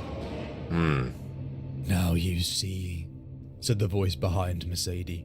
There is no way out. And she did see. She saw the frozen moment as Rogel Dawn swung his blade to meet the claws of the demon for a second time. She saw the traitors closing on the phalanx, and the few wounded ships of Sigismund's fleet plunge into them firing. Lashing out with desperate ferocity, she saw demons stalking the phalanx's deep holds. A machine spacer's imperial fist cut them down with bolter and blade. The vision vanished, and Mercedes saw where she truly was. It was in a rippling storm that Mercedes saw Garviel Loken approaching, their surroundings bubbling and morphing to resemble where it all began. 6319. Samus. Cerberus rasped through his rage. His vision blurred. It was Samus. He snapped forwards, sword lightning, arm raising. Cerberus snarling rage and vengeance with his mouth. Mercedes turned. Blood had run from her eyes and clotted on her cheeks. Damn, dude. She cried, eyes wide with terror. Loken! His blow faltered. Mercedes. She took a step towards him. This is kind of sad. Raising, fingers shaking. Oh, you poor fool, she said. And she smiled as her hands closed on his wrists, with a sound of shattering ceramite and snapping bone. Oh. He fell, and Loken turned to see the bleeding form of Mercedes Ollerton above him, a sword too large for a mortal human in her hand, wielded with ease. She raised it. No, said Mercedes. She heard the word in her mind and felt it come from her mouth. The presence behind her, the shadow in her mind, recoiled. Oh, is she fighting back here? End somewhere else, she said. And, slowly, with all the will and rage that gathered to her, the voices of No way dead she's fighting this shouted back, from her right? lips. She turned around and looked behind her. The end, she said. The thing snarled, its ragged shape looming above her. Oh, And really? Death. The sword struck the demon in his throat and punched out of its back. Damn, Yellow dude. eyes went wide. Shadows collapsed. It was not dead, she knew, but she had bought herself some time. I didn't expect that. She actually overcame that to some degree. I definitely expected her to just fucking lose herself there. Shame that she only overcame it after she fucking completely, like, splintered Loken's wrists, the poor guy. Like, what the fuck? Like, he didn't want to put her down. Like, I understand that. They're friends. They've been friends for a while now. She absolutely just fucking obliterated the man's wrists. You know, like, what is it? Like, Scary Movie? Fucking, it's like that, you know what I mean? Just, like, flopping around. Oh, no. Yikes. Ugh. It was not dead, she knew, but she had bought herself some time. Loken, she said.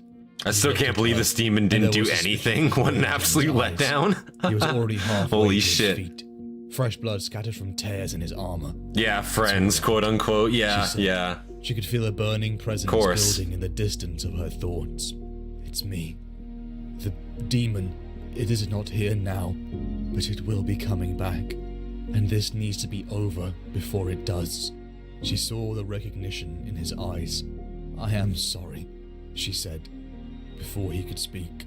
I am sorry, but I doubt anyone will ever know your story. Maybe for the best. It is a good tale, but I've always thought I would struggle to do it justice. Mercedes smiled one last time. Thank you, old friend, she said. That's kind of And sad. let herself fall back into the glow of a plasma conduit. Oh A howl shit. of rage tore into her mind. as a presence like night poured back into her soul. Sukasen looked over the damage to the phalanx. Dawn had given her command of the vessel, ordering her to retreat into space. That's pretty sad. The soil of humanity's birthplace. She sacrificed herself there so she couldn't get possessed. Garviel Loken found that he could not speak, as he, Dawn, and his Imperial fists boarded Sigismund's Persephone back to Terra. Samus is the high-ranked demon that even humans can beat. Literally, that is kind of hilarious, as you say. Like, yeah, she was literally just a bitch basic human, and she overcame him. Which, like, not to call Samus a bitch, but that's pretty bitch behavior from a demon. I'm not gonna lie to you. Like, a human overcoming you? Like, come on now. Like, that's... You need to do better as a fucking demon, like, straight up. Like, I'm not even trying to be any type of way, but you can't even pull a possession off properly. Fuck. Get a life, am I right? Like, loser. In his throne What the fuck? Horus stood before the grand viewport set behind his throne and looked out at the void. He saw the... She was the conduit? Yeah. The capture of Uranus. The ship corpses above Jupiter's orbit. He saw the forces of the Mechanicum rise from the surface of Mars. He saw the battlements of Luna fall, and then come alight with industry. And then he looked towards the Imperial Palace upon Terra. All ends are mine, he said to the light. Now you see why he's such a joke? Yeah, definitely I can, kinda, yeah. World of the Imperium. On the 13th day, the first munitions fell upon Terra. Here we are. He captured Uranus, slapped self, oh god. The man does not look up from the fire. It has almost died to embers. Hobbit, you're falling to you're falling to our heresy, apparently. Yellow to red. Fucking one of us, man. The stranger who Listen, the Uranus jokes are too good not to make. Mass Effect made fun of that even. A face distilled from the images of kings and conquerors. It's legit, you know? He wears black. It's freebies, if anything. The man sat beside the fire, but his garments are heavy and regal.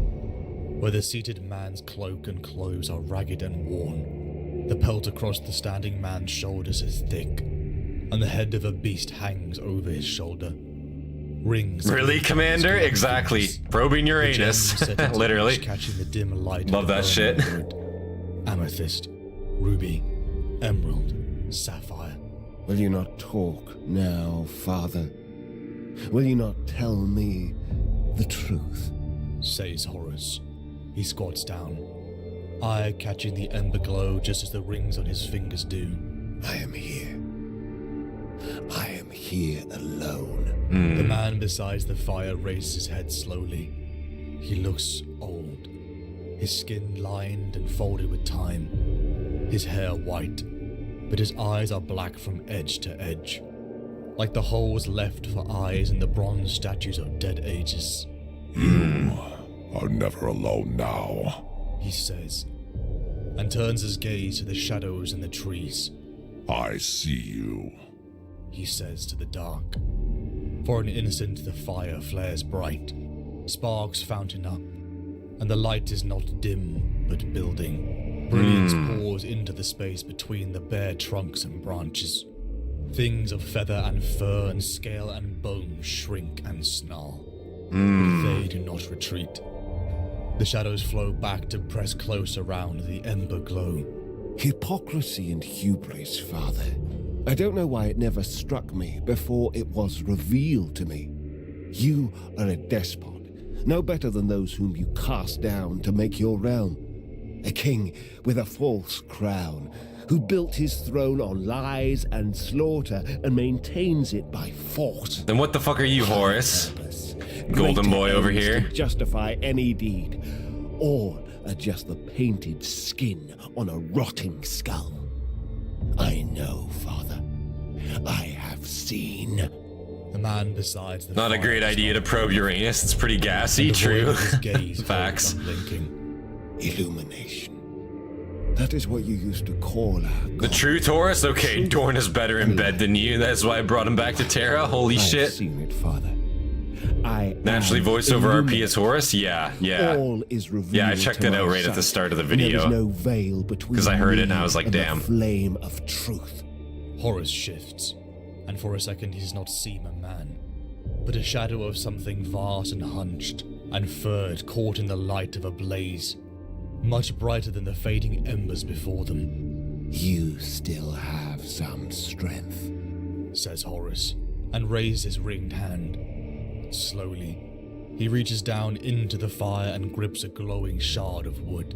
He lifts it, smoke fuming from where his skin chars. Horus holds the ember up, and the red fire glow lights his face. The heat in the fire fades, becomes cold black, then powdered ash. Horus looks to the Emperor for a long second, and then stands, his presence stretching up into the bare branches and night sky. But you are not strong enough. You never were. The Emperor looks back to the dead ash of the fire before him. Then he closes his eyes, and the image of forest and fire and the face of his false son flee away into the distance. And there is only the voice of Horus, cold and laughing as it echoes after.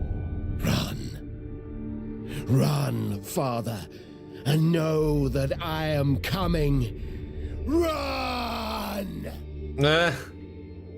Horus crash out. Horus arrogance, thinks he can beat the Emperor. Dude, imagine having the arrogance to think that you can just straight up beat the Emperor like that. Holy fuck. Like, I get, like, you know, you're big shit and all, but the Emperor is the Emperor, you know what I'm saying? Like, to think like, oh yeah, he's running from you, maybe he just wants to go easy on you, that's all, you know? Wow, guys, that was awesome. That was the Siege of Terra, the Solar War. What great context. A lot of new characters in there that I didn't know much about, but great to learn about, and great to see like this actual narrated perspective of the full Siege of Terra, you know? We've seen bits and pieces here and there from a lot of the different characters from their perspective as they saw it, but it's very cool to get like this full, like, unique kind of like interwoven view of it. Of all these different books like pushed together. That was great to see, straight up. Yeah, really enjoyed that. Very surprised, only 140,000 views on this and only 3,000 likes. Again, that 3,000 likes, guys, kind of kills me, you know? Not trying to be any type of way, though. You guys got, you know, not you guys, but people in general, got to start liking videos more, you know? You gotta start showing some love to these creators. It really does.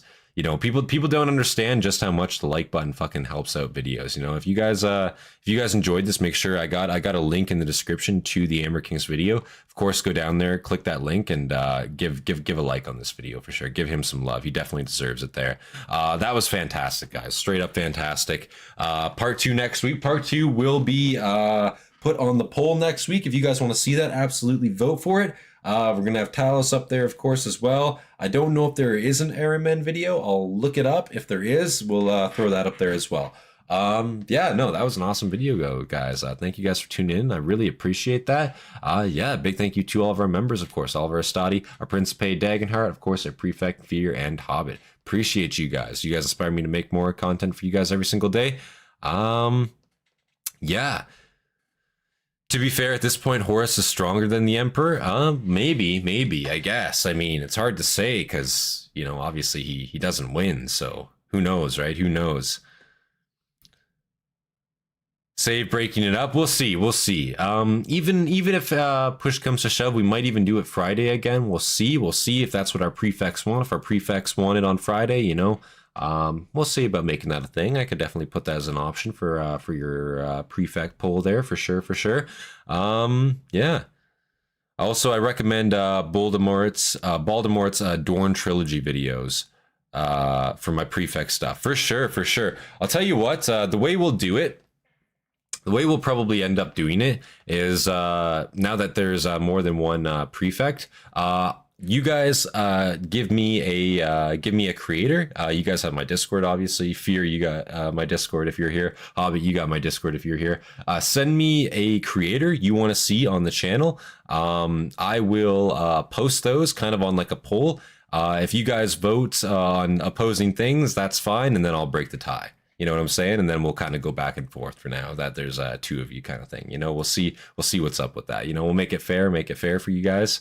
And that's how Fridays will kind of be going for now. But yeah, guys, if you guys enjoyed, make sure you guys leave a like on the stream. Of course, subscribe if you aren't subscribed. And yeah, without any further delay, guys, we're probably going to end this stream here. 9:30, so we're probably going to be doing some Skyrim later tonight. Maybe some more, maybe a different game. I'm not too sure, but probably some more Skyrim. Want to finish off Solstheim there. Want to finish off Skyrim in general. You know, we're getting pretty close to the end there now. So it'd be great to finish that off and yeah, see what else we got for some longer format games. I know we go on some Mass Effect. We got some Mass Effect on the way. I know we're going to be seeing that soon on the channel. I'm excited for that. It's been years since I played Mass Effect. I've never played the first one, so we'll be looking forward to that. But yeah, guys, without any further delay, this has been Centurion. And yeah, I'll see you guys in the next one. Peace, guys. You guys have a great rest of your night if I don't see you on the Skyrim stream later. Peace, guys. Darkest Dungeon? Maybe Darkest Dungeon. Maybe. We'll see. We'll see. I do want to finish off Skyrim. So we'll see. But yeah, without any further delay, guys, see you in the next one. Peace, guys. Oh my god, if I can find my mouse cursor. It happens.